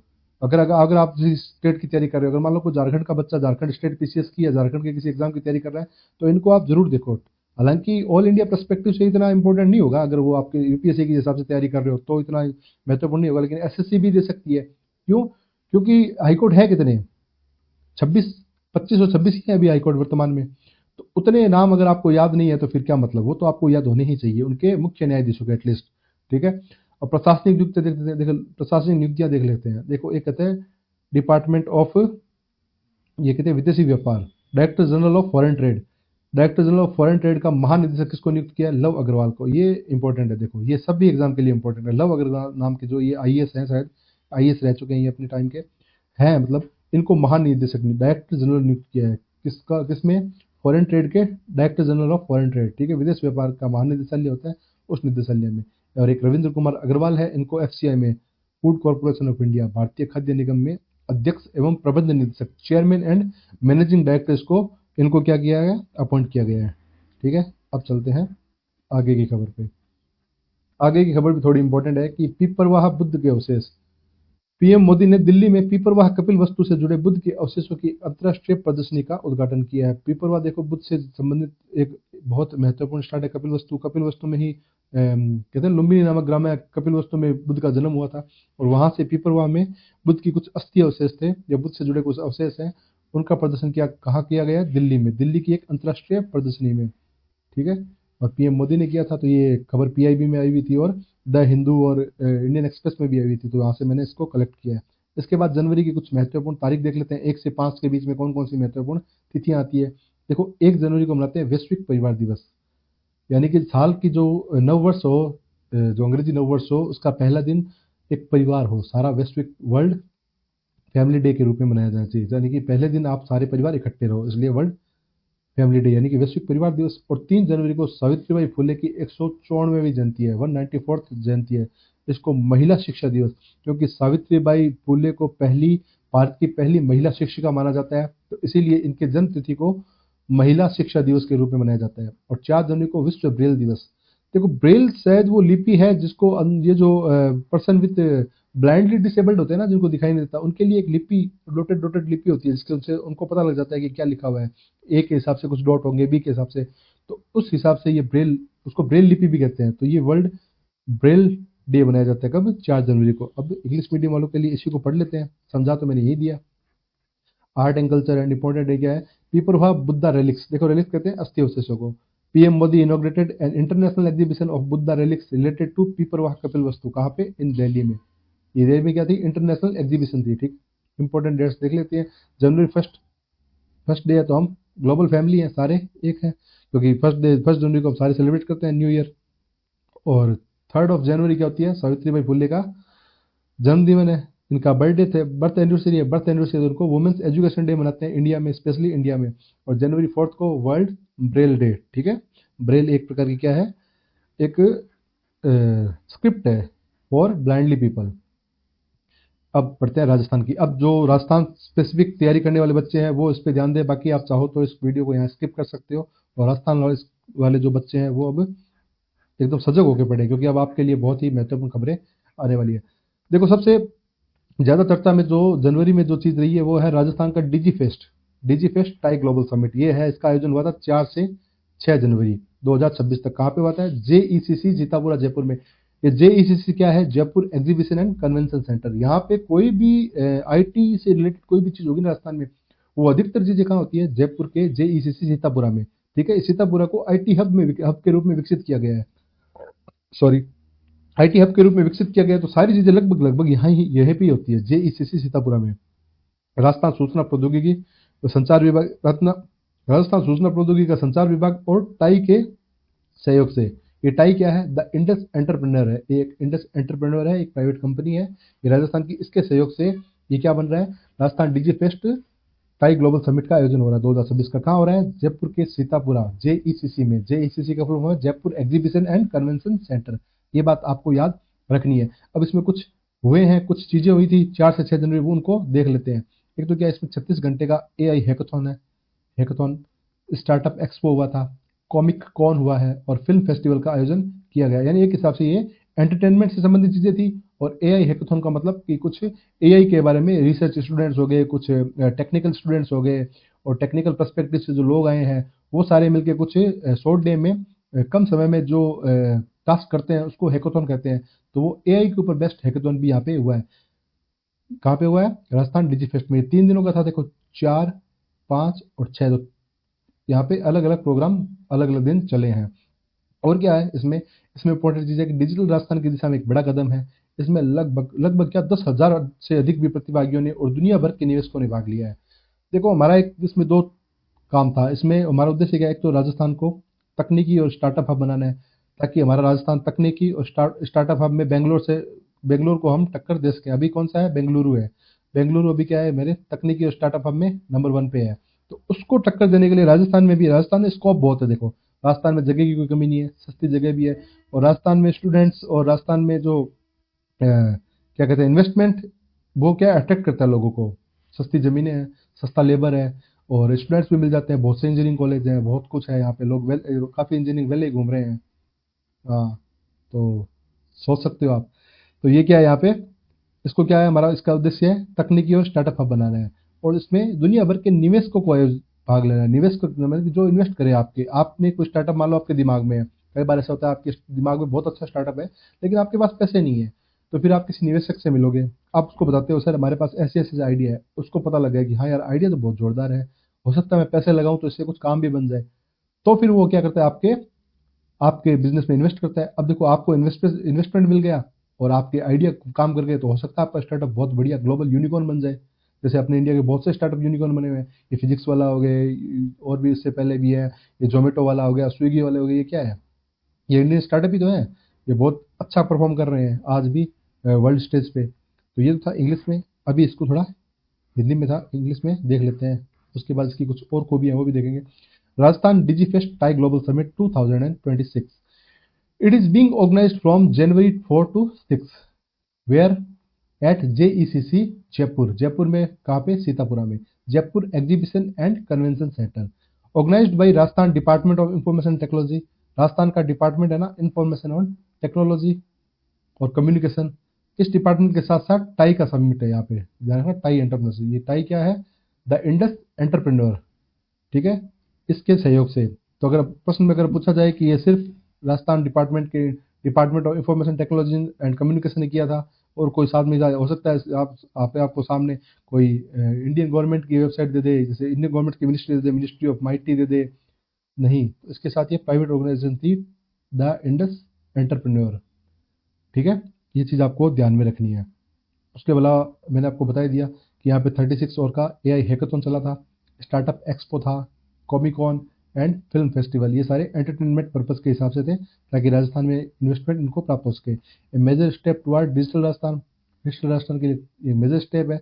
It was attended by over 10,000 participants and investor from around the world. यानी कि वर्ल्ड से सारे इन्वेस्टर को इन्होंने क्या अट्रैक्ट किया है कि आप हमारे यहाँ पे आओ और इन्वेस्ट करो। Objective, as I told you, objective यही है to make state technology and startup hub. तो बेंगलुरु को हमें क्या करना है? कम्पीट करना है। बेंगलुरु अब ओवर क्राउडेड हो चुका है, तो थोड़े से राजस्थान में बुला लेते हैं उनको कि यहाँ पे आ जाओ भाई, अब देखो इसमें क्या है, इसी के अंदर क्षेत्रीय एआई प्रभाव सम्मिलित था, ये रीजनल एआई इम्पैक्ट कॉन्फ्रेंस हुई थी इसी में, डिजीफेस्ट में। इसमें क्या है कि प्रदेश में पहली बार एआई पर आधारित सेक्टोरल सेशन आयोजित किया गया, पहली बार इसी राजस्थान डिजीफेस्ट में आयोजन किया गया। और नई नीतियां क्या थी इस समिट के दौरान, डेटा सेंटर फॉर पॉलिसी और एआईएमएल पॉलिसी पर विशेष फोकस रहा है। और ये क्या है पॉलिसी, हम थोड़ा सा आगे दो स्लाइड के बाद इसको डिस्कस करेंगे कि डेटा सेंटर पॉलिसी क्या है और ये एआई और मशीन लर्निंग पॉलिसी भी क्या है, आर्टिफिशियल इंटेलिजेंस और मशीन लर्निंग पॉलिसी भी क्या है। फंडिंग और मेंटरिंग कौन कर रहा है, टाई। इसकी फंडिंग वही टाई जो मैंने आपको बताया था, द इंडस एंटरप्रेन्योर। इसके साथ मेमोरेंडम ऑफ अंडरस्टैंडिंग, और क्या एमओयू का मतलब होता है मेमोरेंडम ऑफ अंडरस्टैंडिंग। ये किसके साथ हो चुका है, टाई के साथ, राजस्थान के इंफॉर्मेशन टेक्नोलॉजी और कम्युनिकेशन डिपार्टमेंट का। विशेष सत्र क्या है, इसमें वो महिला उद्यमिता स्मृति ईरानी आई थी, इन्होंने कुछ भाषण दिए यहाँ पे, और लीडर बियॉन्ड लेबल्स का नारा दिया है। देखो ये इतना इंपॉर्टेंट नहीं है लेकिन फिर भी आई थी, तो हम यहाँ पे उन्होंने ये सूजस में है, ई सूजस में, तो हमने इसको कवर कर लिया। अब इंग्लिश मीडियम वालों के लिए देख लेते हैं। रीजनल एआई इम्पैक्ट कॉन्फ्रेंस है for the first time in state, sectoral session based और AI artificial intelligence work organized. कहाँ पे, इसी डीजी फेस्ट में। New policies related to data centre and AI and ML policy. AI stand for artificial intelligence and ML for machine learning. और ये क्या है, ये हम आगे दो स्लाइड बाद देख लेंगे। फंडिंग इन्वेंटरी कौन कर रहे हैं, वही द इंडस एंटरप्रेन्योर, यानी इसको शॉर्ट वर्ड में टाई कहते हैं। स्पेशल सेशन वही स्मृति ईरानी जी आए थे। लीडरशिप बियॉन्ड लेबल्स, एक सेशन लिया था इन्होंने लीडरशिप बियॉन्ड लेबल्स के लिए। तो ये not so important, but let's see आगे क्या है। प्रमुख नीतियां देख लेते हैं, ये मतलब इसी में कुछ राजस्थान डिजी फेस्ट में भी कुछ 4 नीतियों के बारे में चर्चा की गई थी। और नीतियां क्या है कि आईटी क्षेत्र में राजस्थान को हब बनाने के लिए मुख्यमंत्री भजनलाल जी शर्मा के मार्गदर्शन में सरकार ने 4 नई नीतियां लेकर आई है। और 4 नई नीतियां क्या है, देखो जरूरी है, ये हो सकता है कि मेंस में, आरएस मेंस के एग्जाम में आपको डायरेक्ट क्वेश्चन पूछ ले, क्योंकि अब आरएस का मेंस का सिलेबस चेंज हो गया। अब आपको या तो 5 नंबर के क्वेश्चन होंगे या फिर 10 नंबर के क्वेश्चन होंगे। 5 नंबर में भी पूछा जा सकता है कि नीति और उनके ऑब्जेक्टिव, और 10 नंबर में भी पूछा जा सकता है। और मैं गारंटीड कहता हूं कि ये क्वेश्चन आपको इस बार आरएस में देखने को मिलेगा मेंस में। नई पॉलिसीज डीजी बेस्ट में जो पॉलिसीज है, जो 4 नई पॉलिसीज और उनके ऑब्जेक्टिव के नाम बताओ। एक तरफ आपको पॉलिसी लिखनी होगी, एक तरफ आपको उनके ऑब्जेक्टिव लिखने होंगे। और ये तय है, देख लेना आप आएगा। पहली पॉलिसी क्या है कि Rajasthan global capability centre, GCC, Rajasthan global capability centre policy 2025। इसका ऑब्जेक्टिव क्या है, लक्ष्य है, उद्देश्य क्या है कि वर्ष 2030 तक 200 प्लस जीसीसी स्थापित करना। जीसीसी क्या है, ग्लोबल कैपेबिलिटी सेंटर, ये राजस्थान में स्थापित करना है। और कितने, 1.5 लाख रोजगार सृजित करना है हमको, 1.5 लाख रोजगार इसको सृजित करना है। इतने आप जीसीसी स्थापित करोगे तो इतने रोजगार तो ऑटोमेटिकली वहां पे आपको मिल ही जाएंगे। ये पॉलिसी है हमारी पहली, राजस्थान ग्लोबल कैपेबिलिटी सेंटर। दूसरी पॉलिसी क्या है, राजस्थान एवीजीसीएक्सआर नीति। देखो नाम एवीजीसीएक्सआर नीति होगी ना, अगर आपको उसकी फुल फॉर्म पता होगी तो आप ऑलरेडी इसको क्या क्या कर सकते हो, आप इसके उद्देश्य लिख सकते हो। उद्देश्य क्या है, ए का मतलब एनिमेशन, वी का मतलब विजुअल इफेक्ट्स, और जी का मतलब गेमिंग हो गया, और सी का मतलब कॉमिक्स क्षेत्र। यानी कि जो बच्चे या जो एस्पिरेंट या जो युवा है वो इन क्षेत्रों में काम कर रहे हैं, एनिमेशन में, विजुअल इफेक्ट में, ग्राफिक्स में, या फिर कॉमिक्स क्षेत्र में काम कर रहे हैं, उनको क्या दिया, प्रोत्साहन दो, उनको आगे बढ़ाओ, उनको अनुदान दो, ताकि वो अपने प्रोजेक्ट के ऊपर काम कर सके। उनको प्रोत्साहन दो, उनको अनुदान दो, ये नीति है, ताकि इन क्षेत्र में भी राजस्थान आगे है। तो यही लिखा हुआ है, देखो एनिमेशन, विजुअल इफेक्ट्स, गेमिंग और कॉमिक्स क्षेत्र में स्थानीय प्रतिभाओं को प्रोत्साहन व एनिमेशन, विजुअल इफेक्ट, गेमिंग और कॉमिक्स क्षेत्र में स्थानीय प्रतिभाओं को प्रोत्साहन व अनुदान देना। शायद आपको दिख नहीं रहा होगा यहाँ पे मेरी फोटो, इसलिए मैंने इसको थोड़ा साइड में कर दिया। अब इंग्लिश में देख लेते हैं इसको। हाँ, इंग्लिश में क्या है, की पॉलिसी एज आईटी सेक्टर, ये छोड़ो। Under the guidance of chief minister mister Bhajanlal Sharma, the government has introduced 4 new policies to make Rajasthan a hub in the IT sector. ये मैंने जो लिखा है वही पढ़ के सुनाया आपको। देखो ये पीडीएफ है ना, आप, मेरा एक चैनल है टेलीग्राम का, यही क्रोनो ज्ञान नाम से, CHRONOGYAN, क्रोनो ज्ञान पे मैं आपको एज इट इज ये पीडीएफ डाल दूंगा। तो आपको ये घबराने की जरूरत नहीं है कि सर आप इतना फास्ट फास्ट बोल रहे हो या फिर हमें समझ नहीं आ रहा। तो मैं पीडीएफ डाल दूंगा, समझा मैं यहाँ सारा रहा हूँ आपको, ठीक है। तो उस पीडीएफ को आप वहां से ले लेना, और बाकी समझा दूंगा मैं आपको यहाँ पे, तो आपको उतारने की जरूरत नहीं है। तो नेम ऑफ पॉलिसी फर्स्ट क्या है, Rajasthan global capability centre policy 2025 to establish 200 plus GCC by 2030, and 2030 तक हमने 200 plus global capability centre establish करने हैं और लगभग 1.5 लाख जॉब्स क्रिएट करनी है हमको, ठीक है। सेकंड पॉलिसी क्या है, Rajasthan AVGC XR policy, aviation, visual effect, graphics and comics, इससे संबंधित है। कुछ को कॉमिक्स लिखने का भी शौक होता है, तो ये इससे संबंधित जो भी पॉलिसी है, इसमें जो बच्चे या जो भी व्यक्ति इस चीज़ में काम कर रहे हैं उनको इनकरेज करना, एक तो उनको इनकरेज करो और दूसरा उनको इंसेंटिव दो, प्रोत्साहन दो। ये चीज़ें इस पॉलिसी के तहत है। देखो काम तो अच्छे ही हो रहे हैं, आप देखोगे तो।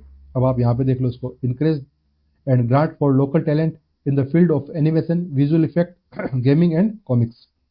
दो पॉलिसी और है, दो तो पढ़ ली, दो और हैं, इन दो और को देख लेते हैं। एक तो राजस्थान डेटा सेंटर पॉलिसी, ये बहुत ज़्यादा इंपॉर्टेंट है। राजस्थान डेटा सेंटर पॉलिसी ये क्या कहती है कि अगर आप कोई डेटा सेंटर आप बनाते हो, ठीक है, तो उसके लिए आपको 10 वर्षों तक आपको इंसेंटिव मिलेगा, 10 से 20 करोड़ वार्षिक असेट क्रिएशन इंसेंटिव। यानी कि जो आप असेट क्रिएट कर रहे हो उसका इंसेंटिव मिलेगा आपको 10 वर्षों तक, 10 से 20 करोड़ रुपए वार्षिक। उसके अलावा अगर आपने वर्ल्ड लेवल के डेटा सेंटर को सिस्टम बना लिया आपने, जो वर्ल्ड लेवल को compete कर सके, यानी जो मेटा वाले, गूगल वाले इनको compete कर सके, ऐसे डेटा सेंटर बना दिए। इनका मकसद ये है कि हमारा डेटा हम यहाँ पे अपने पास रखें, हमारा डेटा है जो जितना भी, क्योंकि आने वाले टाइम में डेटा ही सबसे बड़ा फ्यूल है। जिनके पास डेटा होगा वो रूल करेगा। तो अभी कंपनियां क्या करती है, जैसे गूगल हो गई, मेटा हो गई, ये क्या करती है, हमारा डेटा अपने वहाँ पे स्टोरेज रखती है। यानी कि मान लो न्यूयॉर्क में गूगल का कोई ऑफिस है, तो वो हमारा डेटा, हमारा जितना भी डेटा है वो अपने न्यूयॉर्क ऑफिस रखती है। तो क्यों ना हम हमारे यहाँ पे खुद पे डेटा सेंटर बना ले। डेटा सेंटर बनाएंगे तो हमें अपना डेटा कहीं बाहर भेजने की जरूरत नहीं होगी, क्योंकि डेटा आने वाले टाइम में क्या है, फ्यूल है, बहुत बड़ा एक ईंधन का काम करेगा। और जिसके पास आपको पता है ईंधन होता है, वो वर्ल्ड पे हमेशा रूल करता ही है। तो इसीलिए इस पॉलिसी के तहत क्या है, विश्व स्तरीय डेटा सेंटर इकोसिस्टम विकसित करना। इसके लिए आपको 100+ करोड़ निवेश वाले पहले 3 डेटा सेंटर जो बनाएंगे ना, उसको 25% की अतिरिक्त सनराइज इंसेंटिव मिलेगा। सॉरी, ये 10 वर्षों तक 10-20 करोड़ रुपए तो मिलेंगे। इसके अलावा आपको 25% और सनराइज इंसेंटिव मिलेगा। किसको मिलेगा, जो फर्स्ट 3 डेटा सेंटर्स होंगे, जो वर्ल्ड लेवल के होंगे, विश्व स्तरीय के होंगे। ये थी हमारे डेटा सेंटर पॉलिसी, इसका मेन ऑब्जेक्टिव ही है। देखो, इसके अलावा छोटी मोटी बातें हो सकती है, लेकिन वो यहाँ पे इतनी काम की नहीं है। और ये मैं ऑलरेडी आपको पिछले लेक्चर में डिस्कस कर चुका हूँ। AI/ML पॉलिसी विस्तार से, इसका क्या काम है कि इसका उत्तरदायी और नैतिक उपयोग हो AI का। AI आने वाले ज़माने में बहुत खतरनाक टूल है। देखो, आप AI अभी सीख जाओ, बहुत खतरनाक टूल है ये। Artificial intelligence centre of excellence की स्थापना करनी है, ये इसके उद्देश्य हैं। अब इसको इंग्लिश में भी देख लेते हैं। राजस्थान डेटा सेंटर पॉलिसी क्या है, तो develop a world class data centre ecosystem. तो फर्स्ट 3 डेटा सेंटर होंगे, उनको कितने मिलेगा इन्वेस्टमेंट, जो 1000 करोड़ के आसपास, यानी 100+ करोड़ के आसपास जो करते हैं, उनको 25% सनराइज इंसेंटिव है, ये मिलेगा फर्स्ट 3 वर्ल्ड लेवल के डेटा सेंटर को। उसके अलावा 10 to 20 crore annual asset creation को इंसेंटिव मिलेगा 10 वर्षों के लिए। जो भी है, मतलब कोई भी कर रहा है, अगर 10 वर्षों तक उनको क्या मिलेगा, 10 to 20 crore annual asset creation. यानी आप असेट जितने भी क्रिएट करते हो, आपका जितना भी खर्चा आता है असेट क्रिएट करने में, आप बिल्डिंग बना रहे हो, उसके साथ आप कुछ मशीन बना रहे हो, या आप कुछ अपने ग्राफिक्स वाफिक्स लेके आ रहे हो, तो उस असेट्स को क्रिएट करने में जो आपका खर्चा आता है, ग्राफिक्स में स्टोरेज हो गया या जो भी स्टोरेज होगा, तो उसके लिए आपको इतने इंसेंटिव मिलेंगे, ठीक है, 10 to 20 करोड़। उसके अलावा अगर आप वर्ल्ड के पहले 3 आप भारत के पहले 3 ऐसे डेटा सेंटर बनाते हो जो वर्ल्ड लेवल के हो, तो आपको 25% एक्स्ट्रा सनराइज इंसेंटिव मिलेगा, जबकि आपका बिजनेस 100 करोड़ प्लस हो, ठीक है।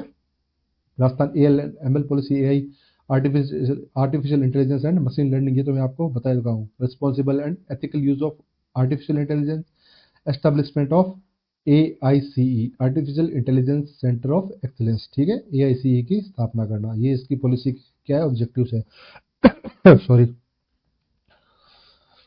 अब चलते हैं आगे। अभी तक है, लगे रहो, 5 दिन की खबरें हैं, मजा आएगा पढ़ने में, आपको आ भी रहा है। देखो, ई गवर्नेंस और डिजिटल शासन, इसमें प्रमुख नियुक्तियां क्या हुई है, ये तो छोड़ो, प्रमुख नियुक्तियां कुछ नहीं है। ये देखो, जन आधार अब डिजी लॉकर पर, यानी राजस्थान सरकार ने बड़ी उपलब्धि हासिल की है कि जन आधार है ना, अब डिजिटल रूप में आप डिजी लॉकर पर उपलब्ध होगा। आपका जो जन आधार है वो अब आप डिजी लॉकर में डिजिटल रूप में रख सकते हो, और इसको IT एक्ट के तहत भौतिक फिजिकल कार्ड के रूप में मान्यता दी जाएगी, प्रमाणिक दस्तावेज माना जाएगा। यानी मान लो आप किसी ऑफिस में जाते हो और आपसे जन आधार मांग लिया, आपके पास अगर फिजिकल रूप में नहीं है तो आप अपने डिजी लॉकर में जो है आप उसको फोटो दिखा सकते हो और कह सकते हो आप इससे ट्रांसफर कर सकते हो या उसको दिखा सकते हो जन आधार। हॉस्पिटल में जाने में जरूरत पड़ती है तो उसको प्रमाणिक दस्तावेज माना जाएगा। हॉस्पिटल में या कहीं कोई ऑफिस में आपको मना नहीं कर सकता कि नहीं सर ये नहीं माना। अब गवर्नमेंट ने इसको मान्य कर दिया। और डिजी लॉकर में आप कुछ भी रख सकते हो, अपने 10th की मार्कशीट, 12th की मार्कशीट और अपने जितने भी आधार कार्ड, ड्राइविंग लाइसेंस जो भी रखते हो वो मान्य है। अगर आपके पास फिजिकल रूप में नहीं है, आपके अब आजकल जो डिजिटल पेमेंट वाला सिस्टम हो गया तो लोग पर्स वर्स रखते नहीं है, तो आप एक अपने फ़ोन में डिजी लॉकर एक इंस्टॉल करो और उसमें अपने जितने भी लाइसेंस की और आपके आधार कार्ड है, आपका वोटर आईडी है, जो भी है उसको एक फॉर्मेट में, इसको पीडीएफ फॉर्मेट में अपने डिजी लॉकर में सेव करके रखो, ताकि जब भी कोई पुलिस वाला या जब भी कोई डॉक्टर वॉक्टर यहाँ पे जाओ आप कुछ दिखाओ तो आप उसको दिखा सकते हो और वो बिल्कुल 100% वैलिड होगा, उसको कोई मना नहीं कर सकता। ठीक है, ये थी पहली खबर। और दूसरी खबर इस चीज में, इस स्लाइड पे पहली खबर, गिव अप अभियान। देखो ये बहुत अच्छा अभियान है गिव अप अभियान, यानी कि खाद्य सुरक्षा जो अधिनियम है, नेशनल फूड सिक्योरिटी एक्ट है, इसके तहत क्या अभी भी लोग है ना, अभी भी गाँव में या काफी जगह पे लोग है ना जो पात्र नहीं है, जो मतलब अच्छे भले हैं, अच्छे भले खानदान के हैं, वो भी क्या है कि वो राशन का लाभ ले रहे हैं। तो यार वो राशन का लाभ ले रहे हैं तो बेचारे जो गरीब हैं, उनके पास पहुंच नहीं रहे। क्योंकि जिनके पास जैसे पता लगा, मान लो किसी गांव में राशन की बोरी आ गई, जिसको पता लगा तो मोटरसाइकिल लेके पहुंच जाएगा, जिसके पास बाइक है तो उसका मतलब उसको जरूरत है ही नहीं, और जो बेचारा साइकिल पे आ रहा है, पैदल आ रहा है, तो उसको वो जब तक पहुंचेगा तब तक वो राशन खत्म हो चुका होगा। तो ऐसे लोग जिनके पास, जो इसके तहत अपात्र है, इन एलिजिबल है, उनको ये राशन छोड़ दे, अपने आप छोड़ दे, स्वतः छोड़ दे, इसके लिए गिव अप अभियान दिया गया है। गिव अप का मतलब त्याग देना, तो आप अपना त्याग दो ताकि वास्तविक गरीबों को हक मिल सके। जो गरीब है, जो साइकिल पे आ रहा है या जो पैदल आ रहा है, उनको उनका हक मिल सके। ये तो मैंने एग्जाम्पल दिया है, ठीक है, लेकिन गिव अप अभियान कॉन्टेक्स्ट यही है इस चीज का। खाद्य सुरक्षा योजना के अपात्र अभ्यर्थियों के लिए सरेंडर की डेट 28 फरवरी तक बढ़ाई गई है। भाई 28 फरवरी तक मेरी भी रिक्वेस्ट है आप सबसे, जो आप देख रहे हो वीडियो, जितने भी देख रहे हो, आपके घरों में, आपके आसपास आपको लगता है कि इस व्यक्ति के पास अच्छे भले पैसे हैं और ये राशन का उपयोग कर रहा है, तो उससे रिक्वेस्ट करेंगे यार प्लीज छोड़ दो, क्यों गरीबों का हक मार रहे हो आप। क्योंकि गरीब, जो गरीब है वो सच में वो गरीब है, वहां पे आप कभी देखोगे गरीबों को तो आपको लगेगा कि यार ये वाकई में गरीब है। ठीक है, तो ये खबर थी गिव अप अभियान की। इसके मतलब क्या था, आपको छोड़ना है अगर आप अपात्र हो, अगर आप उस चीज के पात्र नहीं हो, अगर मान लो आप पहले पात्र थे लेकिन अब आपने आपकी गवर्नमेंट जॉब लग गई, आपके घर में किसी की, आपके बेटे की, अब आप उस चीज के लिए अपात्र हो गए हो, तो आप वो छोड़ दो, अब आप उसको कंटिन्यू लो मत।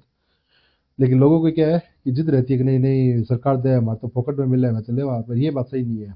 ठीक है। सोलर हब राजस्थान, ये एक इंपॉर्टेंट खबर क्या है कि मुख्यमंत्री ने घोषणा की है कि राजस्थान की स्थापित ऊर्जा क्षमता अब 35,000 मेगावाट से अधिक हो गई है, जो देश में अग्रणीय है। यानी कि सोलर में हम रूल कर रहे हैं सबसे आगे। सोलर एनर्जी हमारी होगी 35,000 मेगावाट। सोचने वाली बात है कि 35,000 मेगावाट सोलर एनर्जी है, और वर्ल्ड में इंडिया में हम नंबर 1 पे हैं। तो ये बहुत बेहतरीन खबर है। अगर हमें पूछा जाए कि सोलर एनर्जी में हमारा कौन सा नंबर है, तो हम कौन से हैं, फर्स्ट है। ठीक है, अगर स्टेटमेंट आ सकता है तो उसको याद रखना। इंग्लिश मीडियम बच्चों वाले, इंग्लिश मीडियम के बच्चों के लिए दे सकते हैं कि Jan Aadhaar now on digi locker. Jan Aadhaar already discussed है। Jan Aadhaar is now available on digitally on DigiLocker under IT Act. It will be considered as authentic document. No one can deny it. Whatever department there is, no one can deny it. ठीक है, equivalent to physical card. It is considered as physical card. As if you have physical card, then you can show them in DigiLocker. आप digi locker में भी उसको show कर सकते हो, जैसे उसको भी एक फिजिकल कार्ड की तरह कंसिडर किया जाएगा, और ये बाकायदा आईटी एक्ट में एक अमेंडमेंट हुआ है। ठीक है, give up companion, give up companion मैंने आपको बता दिया। कंपेन, गिव अप कंपेन हो गया कि this campaign is in the spotlight for the transparency of food security under this ineligible people are voluntarily give up ration benefits. ठीक है, जो इन एलिजिबल है वो वॉलंटरली, आपको वो प्रेशर न बनाए। ऐसा नहीं हो कि सरकार आपके घर पे सरकार आपके घर पे नोटिस भेजे और फिर आप राशन बेनिफिट छोड़ो। तो बेहतर है कि आप अपनी स्थिति को देखते हुए इस जो आप जो फायदा उठा रहे हो राशन कार्ड का, उसको छोड़ दो। ठीक है, और इसकी डेट एक्सटेंड कर दी है 28 फरवरी तक।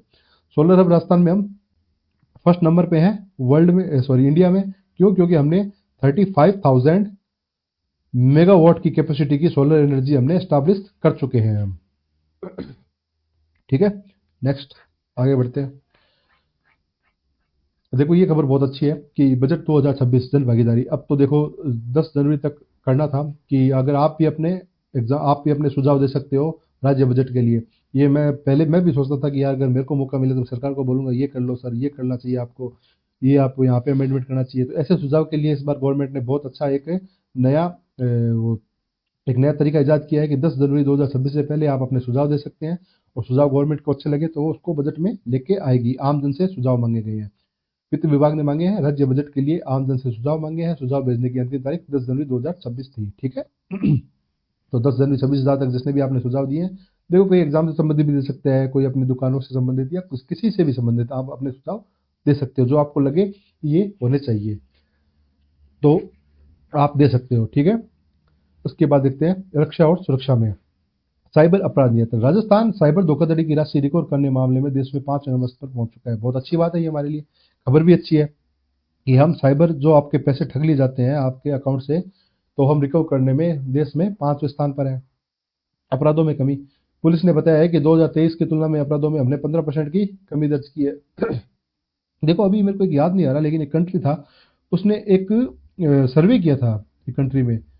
उस कंट्री में क्या किया गया था एग्जैक्टली मेरे को याद नहीं है, मैं शायद नेक्स्ट लेक्चर में आपको बता दूंगा। उसमें ये बताया गया था कि जितने अपराधियों को हमने जेल में डाला है ना, मान लो जितनी संख्या में ज्यादा अपराधियों को मैंने जेल में डाला है, उतनी ही अपराध में कमी आई है।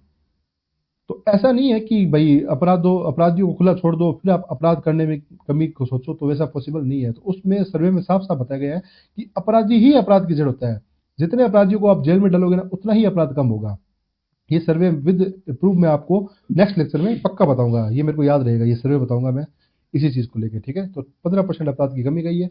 और एक नई अच्छी चीज है कि राजस्थान पुलिस अकादमी, जो आप आरपीएस बन के या आप सब इंस्पेक्टर बन के जब आरपीएफ में ट्रेनिंग करने जाओगे, इसको उत्कृष्ट प्रशिक्षण संस्थान मिला है। यानी कि आपका जब प्रशिक्षण होगा वो उत्कृष्ट प्रशिक्षण संस्थान में होगा, देश का नंबर 1 प्रशिक्षण संस्थान है आरपीए, ठीक है। इसको अवार्ड मिला है। चलो आगे खबर इंग्लिश में पढ़ लेते हैं यही चीज।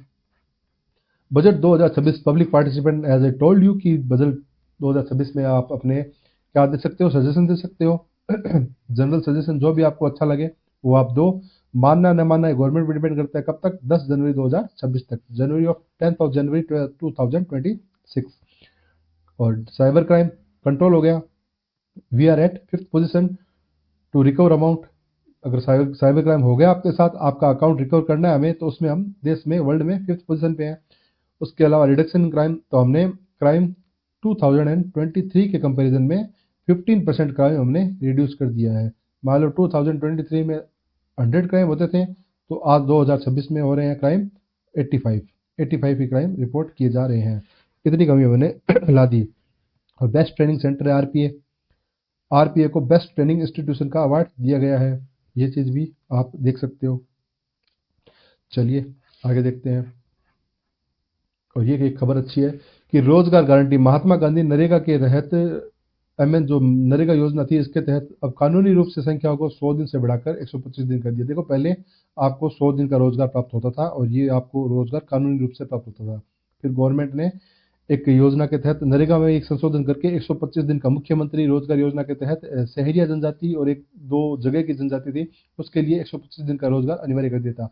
अब सभी को कानूनी रूप से 100 दिन से बढ़ाकर 125 दिन का रोजगार कर दिया है नरेगा में, ठीक है। इस बात को आप ध्यान रखना। अब अगर पूछा जाए कि नरेगा के तहत आपको कानूनी रूप से कितने दिनों का रोजगार मिल सकता है, तो अब आपका आंसर होगा 125 डेज, ठीक है। और ये जो अभी डिजी फेस्ट में अपने आए हुए थे मोहन लाल जी, मुख्यमंत्री हैं मध्य प्रदेश के, ये मोहन यादव जी आए हुए थे। तो भजन लाल जी अपने जो मुख्यमंत्री हैं और मोहन जी यादव है, इनके बीच बैठक हुई। और मुख्य एजेंडा क्या था? ERCP project. ईआरसीपी प्रोजेक्ट अपना ड्रीम प्रोजेक्ट है राजस्थान का, ठीक है। और पार्वती काली सिंध चंबल नदी जोड़ो परियोजना, इस पर क्या है, तेजी से काम करने के लिए इन दोनों में आपस में एक कुछ चर्चा हुई है। और वो चर्चा जब कभी काम पूरा होगा तब उसको विस्तार से डिस्कस करेंगे। और यही चीज़ें इंग्लिश में लिखी हुई है। तो इंग्लिश मीडियम वालों आपके लिए है कि under Mahatma Gandhi NREGA the number of working days in Rajasthan has been legally increase, ठीक है। अब ये लीगली इंक्रीज होगी 100 टू 125 डेज। अब अगर आपको क्वेश्चन में पूछा जाए कि नंबर ऑफ डेज इन महात्मा गांधी नरेगा योजना में कितने हैं लीगली, तो लीगली अब हो गया हमें 125 डेज, ओके। और इंटरस्टेट रिलेशन में आपको बताया दिया कि ईआरसीपी प्रोजेक्ट और पार्वती काली सिंध चंबल लिंक प्रोजेक्ट के ऊपर क्या हुआ था, इनकी मीटिंग हुई थी। सीएम ऑफ राजस्थान और एमपी के सीएम के बीच में कुछ छोटी मोटी मीटिंग हुई है। देखो कहने को मीटिंग है, लेकिन उन्होंने तो चर्चा की होगी। और भला क्या हाल है यार, तू भी नया यार, मैं भी नया हूँ, कैसा चल रहा है तेरा काम वाम, ऐसे कुछ चल रहा होगा। देखो एक माँ योजना के बारे में दिया गया है। इस बार जो ई सुजस बुलेटिन है उसमें माँ योजना के बारे में दिया गया है। तो मैंने थोड़ा योजना को यहाँ पे आपके बारे में पूरी योजना को डिस्कस कर लेते हैं। योजना क्या है? मुख्यमंत्री आयुष आरोग्य योजना, यानी माँ योजना का मतलब है MAA, मुख्यमंत्री आयुष आयुष्मान आरोग्य योजना। ठीक है, ये किसका विकल्प है? ये जो अपने महात्मा गांधी जो योजना चल रही थी इससे पहले, जन आरोग्य योजना जो भामाशाह वामाशाह में चलती थी, उसका विकल्प ये लेके आए हैं माँ योजना। इसकी मुख्य विशेषताएं क्या है? देखो, पहले तो ये 30 जनवरी 2021 से पूरे देश में लागू है। ठीक है, ये लागू शुरू की गई थी इस योजना को, और पूरा लागू कब किया गया था? 1 मई 2021 से पूरे देश में इसको पूरे प्रदेश में लागू किया गया था, मुख्यमंत्री आयुष्मान आरोग्य योजना। अब इसमें लाभार्थी कौन कौन है? देखो, इसमें लाभार्थी है एक तो जो नेशनल फूड सिक्योरिटी एक्ट के जिनके भी कार्ड बने हुए हैं वो सारे, उसके बाद सोशल इकोनॉमिक कास्ट सेंसस वाले, सामाजिक आर्थिक गणना में 2011 में जो परिवार आए थे उनको किया है, और जितने भी डिपार्टमेंट में संविदा कर्मी होते हैं उन सबको भी इसमें शामिल किया गया है।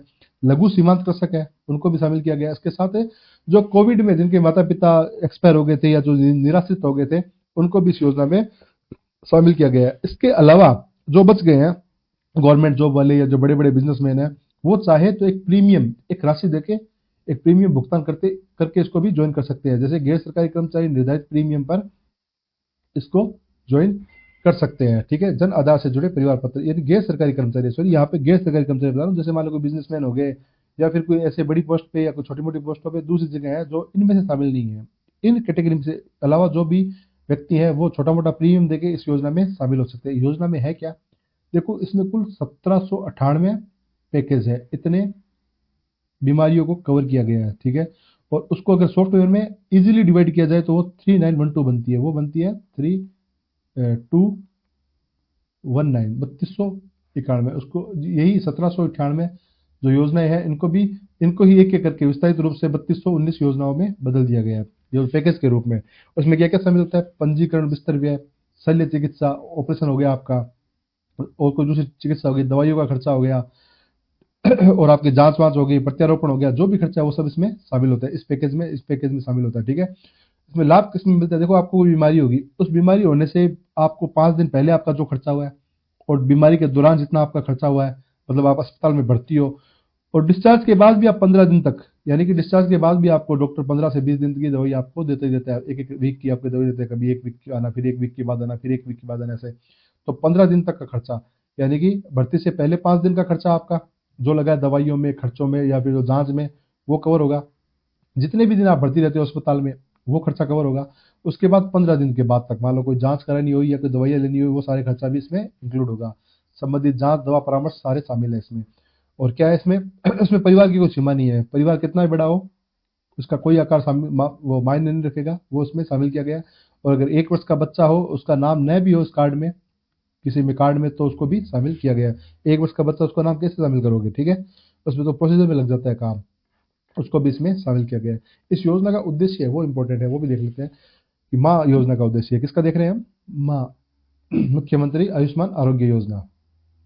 ठीक है, इसका उद्देश्य क्या है? पहला उद्देश्य है, देखो एज इट इज याद रखना उद्देश्य को आपको, क्योंकि ये एक 1 2 3 करके आपको जो सेंटेंस वाले क्वेश्चन होते हैं उसमें आपको सीधा सीधा पूछ लिया जाएगा। ये सेंटेंस आपको देंगे, फिर पूछेंगे इसमें से कौन सा उद्देश्य है योजना, माँ योजना में शामिल है या नहीं है। पहला क्या है कि गवर्नमेंट की ऑफिशियल वेबसाइट से लिया है मैंने। ठीक है, तो आपको एज इट इज याद रखना है। पात्र परिवारों का स्वास्थ्य, तो पात्र परिवार है, जो भी पात्र परिवार, जो एलिजिबल फैमिली है, उनके स्वास्थ्य पर होने वाले व्यय को कम करना। जितना खर्चा उनका स्वास्थ्य पे हो रहा है, आउट ऑफ पॉकेट एक्सपेंडिचर हो रहा है, तो वो उनके जेब से ना लगे, उसको कम करना। दूसरा क्या है? पात्र परिवार का राजकीय अस्पतालों के साथ साथ योजना में संबंध में निजी चिकित्सालयों के माध्यम से गुणवत्तापूर्ण एवं विशेषज्ञ चिकित्सा सुविधाएं उपलब्ध कराना। यानी कि उनको आप इलाज तो दे रहे हो, लेकिन इलाज एक अच्छे हॉस्पिटल में हो। ऐसा नहीं है कि छोटे मोटे हॉस्पिटल में जिसमें डॉक्टर ही नहीं है वहां से इलाज करा दो। वो माध्यम क्या, गुणवत्तापूर्ण होना चाहिए और विशेषज्ञ होना चाहिए जो डॉक्टर हैं। ठीक है, उनसे उनको क्या हो, उपचार उपलब्ध हो। और तीसरा क्या है? राज्य के पात्र परिवारों को योजना में वर्णित पैकेज से संबंधित बीमारियों का निःशुल्क इलाज उपलब्ध करवाना। यदि कि राज्य के जितने भी पात्र परिवार हैं इस योजना में जितने भी पैकेज में सम्मिलित है, जैसे 1798 पैकेज थे ना, जो जो इस पैकेज में शामिल है वो सभी बीमारियों का निःशुल्क इलाज हो, कोई प्रकार का पैसा नहीं लगेगा। ऐसा नहीं है कि आपसे बाहर से वो करवाए, जांच अलग ही करवाते हैं हॉस्पिटल में, जांच बाहर से करवा देंगे कि यहाँ पे उपलब्ध नहीं है या टाइम लगेगा, आप बाहर से करा लो, ये फंडे होते हैं उनके, लेकिन आपको ज़्यादा गौर नहीं करना उस पर। ऑब्जेक्टिव इंग्लिश में देख लेते हैं। To reduce the out of pocket health expenditure of eligible families. दूसरा क्या है, to provide quality and specialised medical facilities. ठीक है, इस बात पे जोर करना, क्वालिटी होनी चाहिए और स्पेशलाइज्ड मेडिकल फैसिलिटीज होनी चाहिए। इसके लिए जो एलिजिबल फैमिलीज हैं थ्रू गवर्नमेंट हॉस्पिटल और प्राइवेट हॉस्पिटल वो जो इम्पैनल्ड है, कुछ प्राइवेट हॉस्पिटल हो गए जिनको गवर्नमेंट क्या करती है, इम्पैनल्ड कर देती है, मतलब अधिसूचित कर देती है, अनुसूचित कर देती है कि आप भी इलाज कर सकते हो, आपको पैसे मिलेंगे। और तीसरा क्या है, to provide free treatment for disease covered under the schemes package of eligible families in the state. Okay, चले आगे बढ़ते हैं। सामाजिक कल्याण योजनाएं, ये देखो बहुत महत्वपूर्ण योजना है मुख्यमंत्री कन्यादान योजना। मुख्यमंत्री कन्यादान योजना क्या है, उसका उद्देश्य क्या है, गरीब परिवारों की कन्याओं के विवाह हेतु आर्थिक सहायता देना।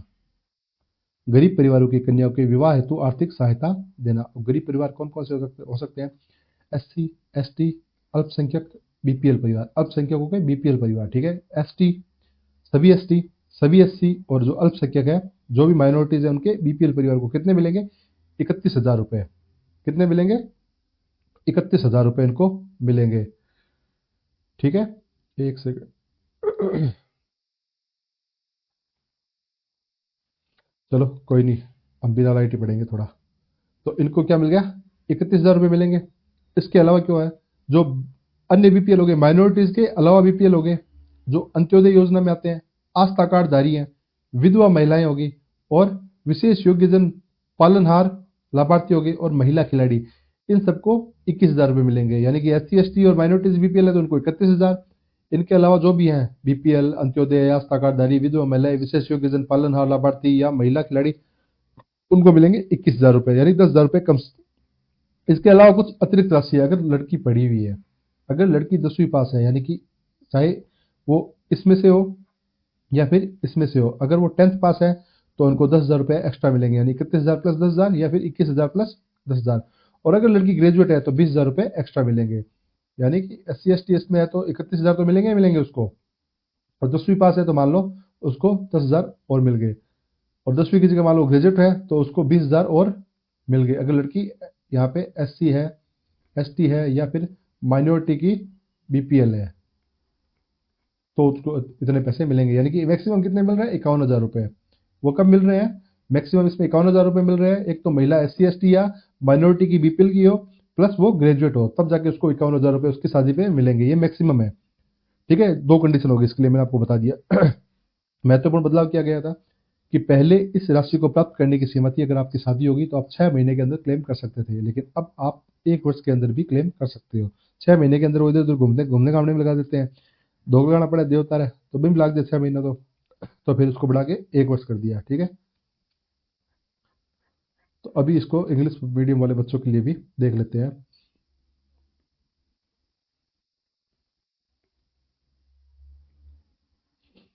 मुख्यमंत्री कन्यादान योजना, इंग्लिश में भी मुख्यमंत्री कन्यादान योजना ही इसको देखेंगे। ऑब्जेक्टिव क्या है, financial assistance for the marriage of daughters from poor family.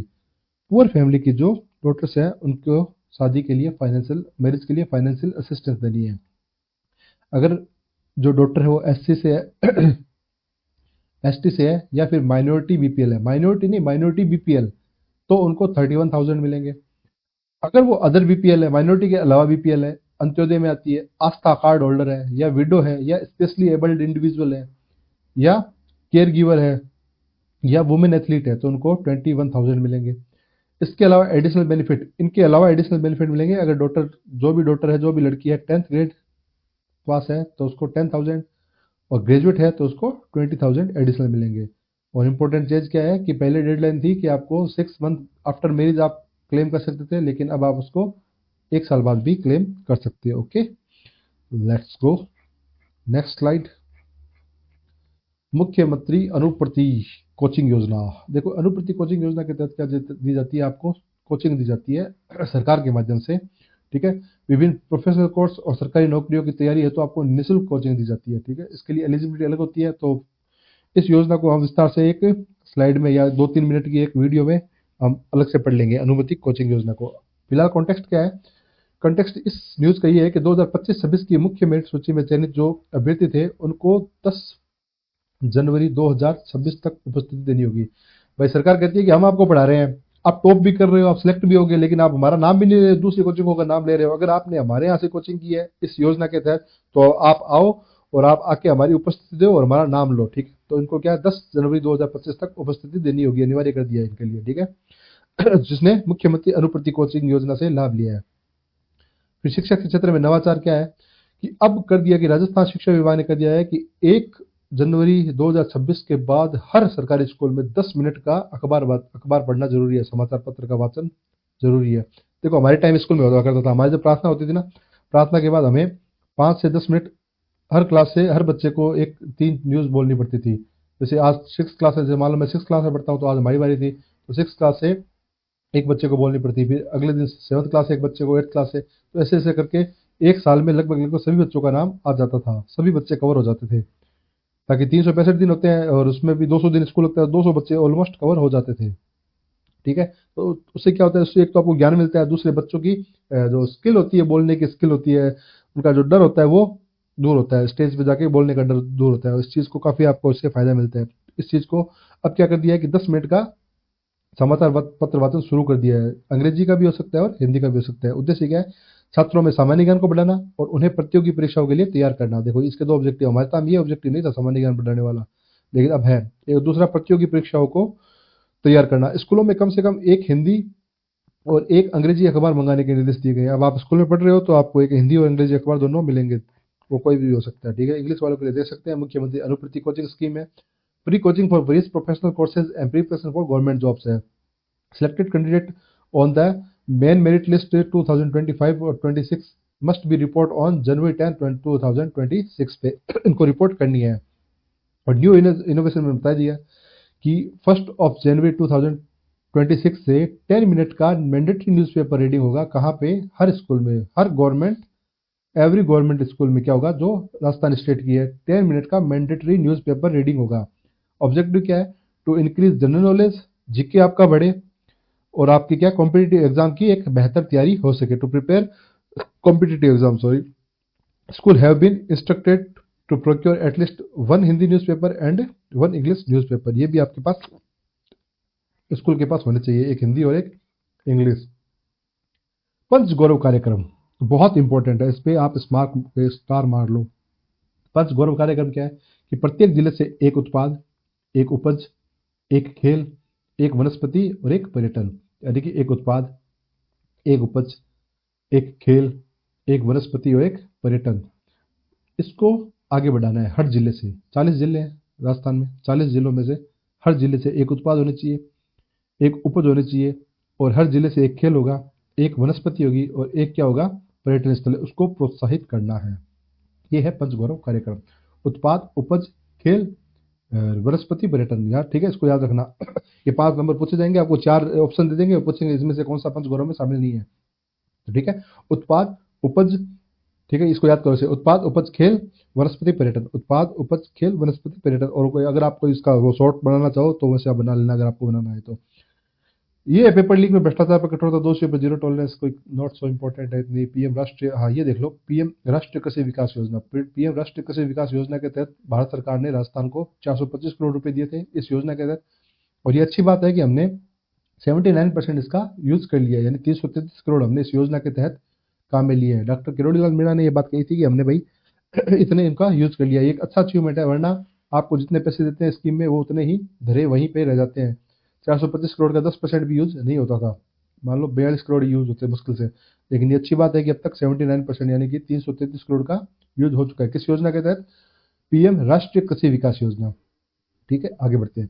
देखो ये जयपुर डिस्कॉम ने एक उपलब्धि हासिल की है कि पहला प्रदेश का डिफेक्टिव मीटर मुक्त बन गया है, यानी जयपुर के जितने भी मीटर थे जो डिफेक्टिव थे उन सबको हटा दिया गया है, और जयपुर इस राजस्थान प्रदेश का पहला डिफेक्टिव मीटर मुक्त वितरण निगम बन चुका है। और अजमेर डिस्कॉम है, इसमें भी इसने क्या किया है, अजमेर और ब्यावर 2 जगह है, इनको डिफेक्टिव मीटर मुक्त बना दिया है। देखो राजस्थान में अलग 3 डिस्कॉम है, एक तो जयपुर डिस्कॉम, एक है जोधपुर और एक है अजमेर, ठीक है। जयपुर विद्युत वितरण निगम लिमिटेड है, जयपुर विद्युत वितरण निगम SI जोधपुर विद्युत वितरण निगम है, और एक SI अजमेर विद्युत वितरण निगम है। तो जयपुर तो बन गया है डिफेक्टिव मीटर, अजमेर भी काम कर रहा है। जयपुर बन गया तो जयपुर से इंस्पायर होकर अजमेर भी काम करने लगा इस दिशा में, ठीक है। तो अजमेर में भी बहुत सारी जगह है, जिसमें से सिर्फ एक तो अजमेर शहर और एक ब्यावर, ये डिफेक्टिव मीटर मुक्त हो गए, यानी यहाँ पे सारे डिफेक्टिव मीटर चेंज कर दिए गए। अब जोधपुर भी इससे इंस्पिरेशन ले रहे हैं, यानी राजस्थान में 3 विद्युत वितरण निगम है। इसके अलावा गवर्नमेंट के इसमें एक है राजस्थान विद्युत उत्पादन निगम लिमिटेड, जो विद्युत का उत्पादन करती है। एक है राजस्थान विद्युत प्रसारण निगम लिमिटेड, जो यहाँ से मान लो विद्युत उत्पादन हुई, यहाँ से जो पावर प्लांट से, वो देखता कौन है, ये RVUNL।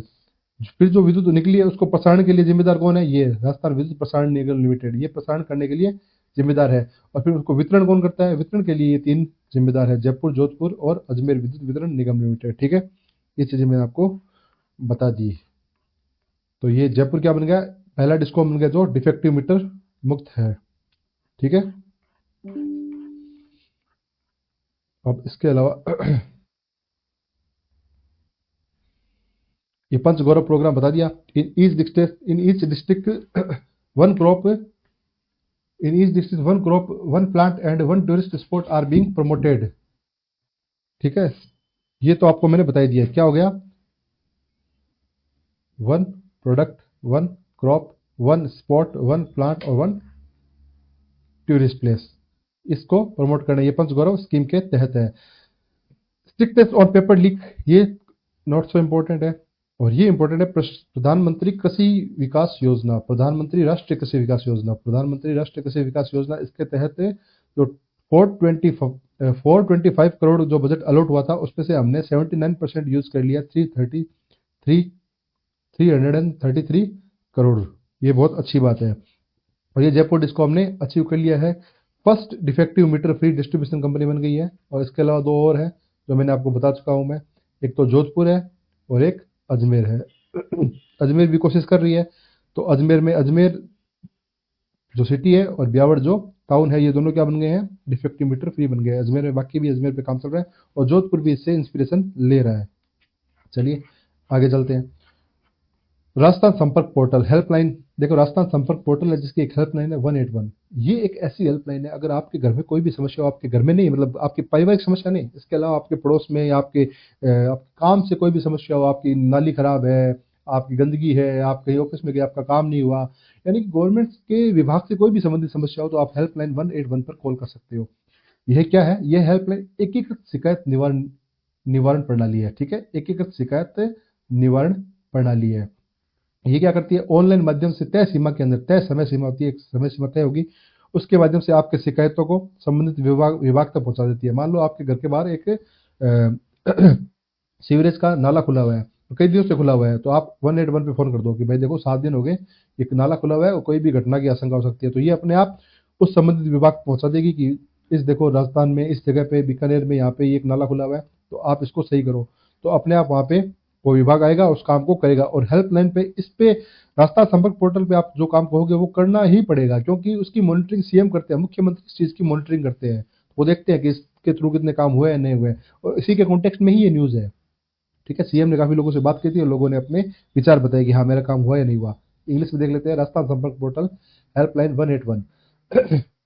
This helpline function as an integrated grievance redressal system, ठीक है, इंटीग्रेटेड ग्रीवेंस रिड्रेसल सिस्टम, एकीकृत शिकायत निवारण तंत्र के रूप में। ये क्या करती है, delivering complaints and queries to the concern department within a specific time frame through online means, okay. अब आगे देखते हैं। देखो सेना दिवस परेड, तो मैं आपको बता चुका हूँ पिछले खबर में कि देश में पहली बार ऐसा होने जा रहा है कि परेड छावनी के बाहर आयोजित होगी, और राजस्थान में कहाँ पे होगी, जयपुर में। और 9 जनवरी को रिहर्सल होगा, इसका नाम है मातृशक्ति, इसको समर्पित किया गया है। और राष्ट्रीय सड़क सुरक्षा सप्ताह 1 जनवरी से 31 जनवरी तक। खबर परीक्षा की दृष्टि से महत्वपूर्ण नहीं है, लेकिन हेलमेट लगा के चलना, नहीं तो चालान कट जाएगा, उसकी दृष्टि से महत्वपूर्ण है। इसकी थीम क्या है, सीख से सुरक्षा, टेक्नोलॉजी से परिवर्तन। ये इंपॉर्टेंट है एग्जाम की दृष्टि से। राजस्थान युवा व खेल महोत्सव राज्य स्तरीय समारोह है, 7 से 12 जनवरी तक जयपुर के सवाई मानसिंह स्टेडियम में आयोजित होगा। राजस्थान युवा, ये कहाँ पे होगा, SMS स्टेडियम में आयोजित होगा। और इसके लिए अगर आप फर्स्ट आते हो तो आपको 50,000 रुपये, सेकंड में 25,000 रुपये और थर्ड में 10,000 रुपये दिए जाएंगे। और जब ये खेल महोत्सव होगा तब हम देख लेंगे इसमें कितने खेल खेले गए हैं, ठीक है, उसको वहां नोट कर लेंगे। कोटा हड़ौती ट्रेवल मार्ट क्या है? हड़ौती क्षेत्र जिसमें किले, बावड़ी, चंबल रिवर फ्रंट को वैश्विक पर्यटन मानचित्र में लाने हेतु कोटा में शुभारंभ किया गया है। कोटा में ये, ताकि कोटा में जो जितने भी है ना टूरिस्ट स्पॉट है उनको वैश्विक स्तर पर लाने के लिए कोटा हड़ौती ट्रेवल मार्ट का आयोजन किया गया है। इसमें जो होटल वाले थे या आसपास के जो जितने भी लोग थे जो ट्रेवल से या टूरिस्ट स्पॉट से संबंधित करते हैं, उनको यहाँ पे एक आयोजन किया गया था चंबल रिवर फ्रंट पे। ये इनका कॉन्टेक्स्ट था। नाहरगढ़ जैविक उद्यान क्या है? बताते हैं कि वर्ष 2025 में 3.75 लाख पर्यटकों ने भ्रमण किया। यहाँ पे कितने? 3.73 लाख, 3,73,000 पर्यटकों ने भ्रमण किया। यहाँ पे क्या है भ्रमण किया, ये इंपॉर्टेंट नहीं है। क्या है यहाँ पे? टाइगर और लोयन सफारी है। कहाँ पे? नाहरगढ़ जैविक उद्यान में टाइगर और लोयन सफारी दोनों मुख्य केंद्र है। इस चीज को आप ध्यान में रखना, टाइगर और लोयन सफारी। इंग्लिश मीडियम वालों के लिए देख सकते हैं। Army day parade, as I told you कि for the first time in history of the country this parade will be held in Jaipur outside the cantonment area among the general public। कब से कब? 8 to 15 जनवरी। Rehearsal on 9 January is dedicated to mother power, मातृशक्ति को ये समर्पित है। National road safety exam की दृष्टि से not so important, but you should have wear helmets and ready your document, otherwise heavy amount of money will be out burden from your pocket. Okay, ये आपके पॉकेट पे भारी पड़ सकता है, तो आप हेलमेट वेलमेट सब तैयार रखें। इसीलिए 1 जनवरी से 31 जनवरी के बीच specially. Rajasthan youth sports festival क्या है? The state level event will be held on 7th to 20 January. कहाँ पे? SMS स्टेडियम में, SMS सवाई मानसिंह स्टेडियम में। जो फर्स्ट आएगा उसको 50,000, सेकंड को 25 और थर्ड को 10,000। Kota Hadoti, as I told you, inaugurated in Kota to bring the Hadoti region onto the global tourism map. इस पे लेके आए हड़ौती रीजन को। उसमें क्या होते हैं? फोर्ट्स हो गए, बावड़ीज हो गई, इसको स्टेप वेल कहते हैं, चंबल रिवर फ्रंट हो गया। बहुत बेहतरीन बना हुआ है चंबल रिवर फ्रंट, कभी जाओ तो देखना।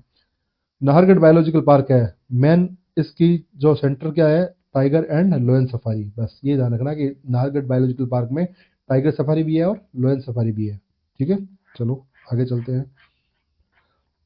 ये खबर मैं आपको बता चुका हूँ कि जन आधार अब डिजी लॉकर में उपलब्ध है। डिजी लॉकर में उपलब्ध दस्तावेज मूल भौतिक दस्तावेजों के बराबर मान्य होंगे, ये कम कर चुके हैं। ये भी एक खबर इंपॉर्टेंट है कि राजस्थान पुलिस ने कुरियर और डिलीवरी के नाम पर होने वाली ठगी से बचने के लिए ये दिया, देखो, हैश 002 हैश। इसको आप अभी डायल कर लो अपने फोन में, तो आपको क्या होगा? जितने भी आपके कॉल फॉरवर्डिंग लगे हुए हैं ना, वो सारे डिसेबल हो जाएंगे। अगर किसी ने लगा रखे हैं तो आप अभी अपने अपने फोन निकालो, उसमें ये डायल करो हैश 002 हैश। अभी आपके पास एक नोटिफिकेशन आ जाएगा, आपको पता लग जाएगा, ठीक है। इसके अलावा अगर आपके साथ वो कुछ साइबर फ्रॉड हो गया है तो 1930 हेल्पलाइन पर कॉल करो। ये था इसका USSD स्कैम से। इंग्लिश में ये है नाउ अवेलेबल, ये तो हमने पढ़ चुका है जन आधार वाला। और USSD स्कैम, ये अनस्ट्रक्चर्ड ऐसा कुछ नाम होता है इसका, ठीक है। जैसे जो आपको मैसेज के रूप में आता है उसको कहते हैं अनस्ट्रक्चर्ड ऐसा कुछ। Rajasthan police has issued an advisory to dial hash 02 hash to cancel call forwarding to avoid fraud in the name of courier and delivery agents. Call 1930 for helpline. अगर ऐसा हो जाता है तो 1930 पे आप हेल्प कर वो क्या डायल कर सकते हो। निर्यात प्रोत्साहन मिशन, देखो निर्यात प्रोत्साहन मिशन क्या है? एक्सपोर्ट प्रमोशन मिशन है। केंद्रीय मंत्रिमंडल द्वारा 12 नवंबर 2025 को इसको अनुमोदन किया गया था। इस मिशन के तहत बाजार पहुंच सहायता यानी कि मार्केट एसेस सपोर्ट आपको मिलती है। यह इस पहल को शुरू किया गया था। उद्देश्य क्या है? MSME नए निर्यातकों और प्राथमिक क्षेत्रों के अंतर्राष्ट्रीय बाजार तक पहुंच पहुंचाना। जो MSME है ना, जो मीडियम स्मॉल और ये जो माइक्रो इंडस्ट्री होते हैं, एंटरप्रेन्योर होते हैं, सूक्ष्म वाले छोटे छोटे उद्योग धंधे, उनको कहाँ तक पहुंचाना है? उनको अंतर्राष्ट्रीय बाजार तक उनकी क्या है? आपकी पहुंच हो।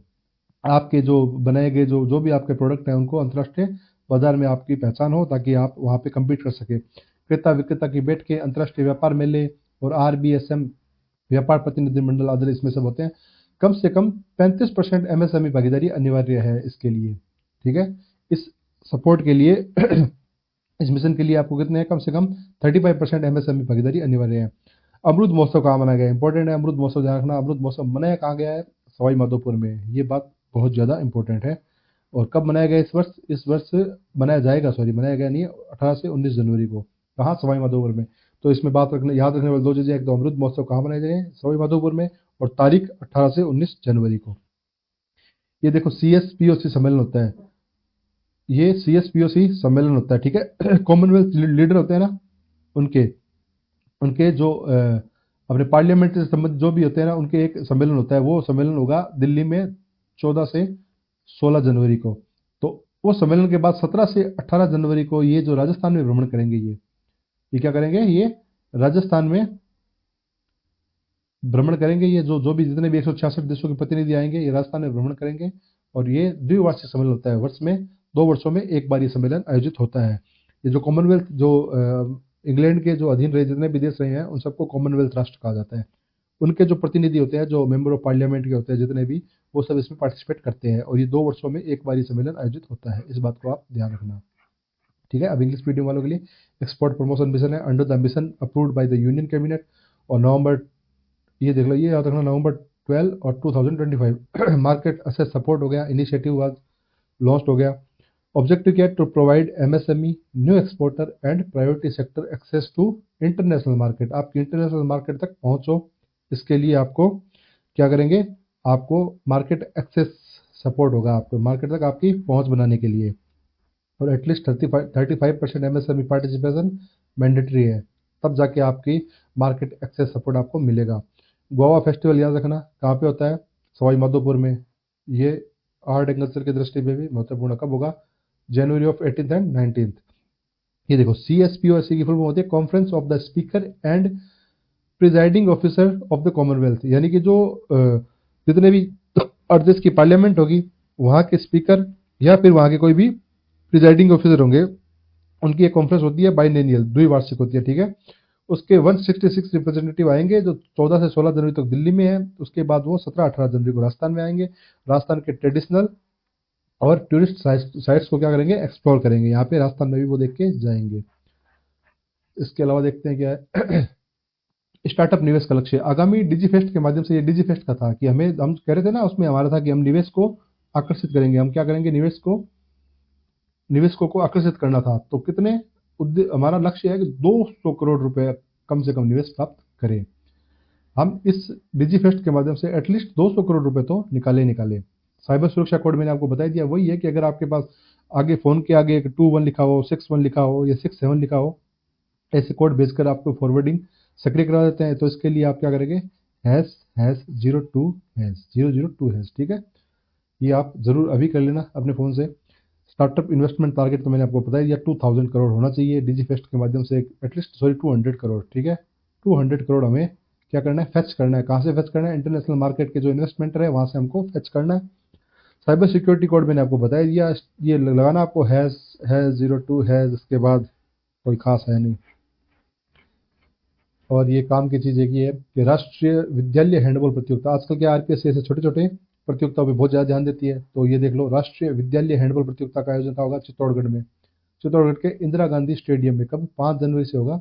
अंडर 14 14 साल से कम स्कूल के बच्चे हैं, उनका राष्ट्रीय हैंडबॉल विद्यालय हैंडबॉल प्रतियोगिता शुभारंभ होगा। उसमें 35 राज्यों के 65 टीमें भाग ले रही है। 35 राज्यों की 65 टीमें। कौन फर्स्ट रहा, कौन सेकंड रहा, वो जब इसका रिजल्ट आएगा तब देखेंगे।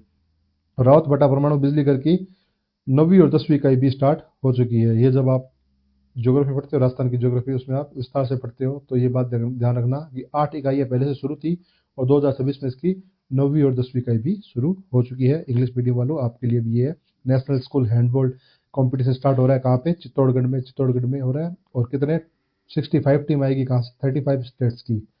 उसके बाद जो रिजल्ट रहता है, कौन फर्स्ट रहता है, कौन सेकंड रहता है, उसको हम जब हो जाएगा तब देखेंगे। रावत भट्टा न्यूक्लियर की 9th और 10th यूनिट स्टार्ट होगी कब, 2026 में। और ये लास्ट है हमारे लिए कि क्या है, माई कैरियर एडवाइजर एक ऐप है। क्या है, एक माई कैरियर एडवाइजर ऐप है। ऐप के बारे में राजस्थान सरकार बहुत ज़्यादा पूछती है। मिनिस्ट्री ऑफ एजुकेशन है जो हमारी शिक्षा मंत्रालय ने जारी की है। इससे क्या फ़ायदा होगा, इसमें क्या है कि भविष्य के कैरियर की संभावनाएं हैं इसमें जो बच्चा 9वीं 10वीं 12वीं में पढ़ता है, उसको आगे क्या करना चाहिए, क्या नहीं करना चाहिए, इसको लेके इसके बारे में बताए गए हैं माई कैरियर एडवाइजर ऐप में। ठीक है, एंड्रॉयड और iOS दोनों पे उपलब्ध होता है। आप इसको अपने फ़ोन में ले सकते हो। आप फ़ोन में इंस्टाग्राम स्क्रॉल करते हो, ये करते हो, वो करते हो, उसकी जगह आप ये भी देख लिया करो। शिक्षा विभाग ने क्या है, माई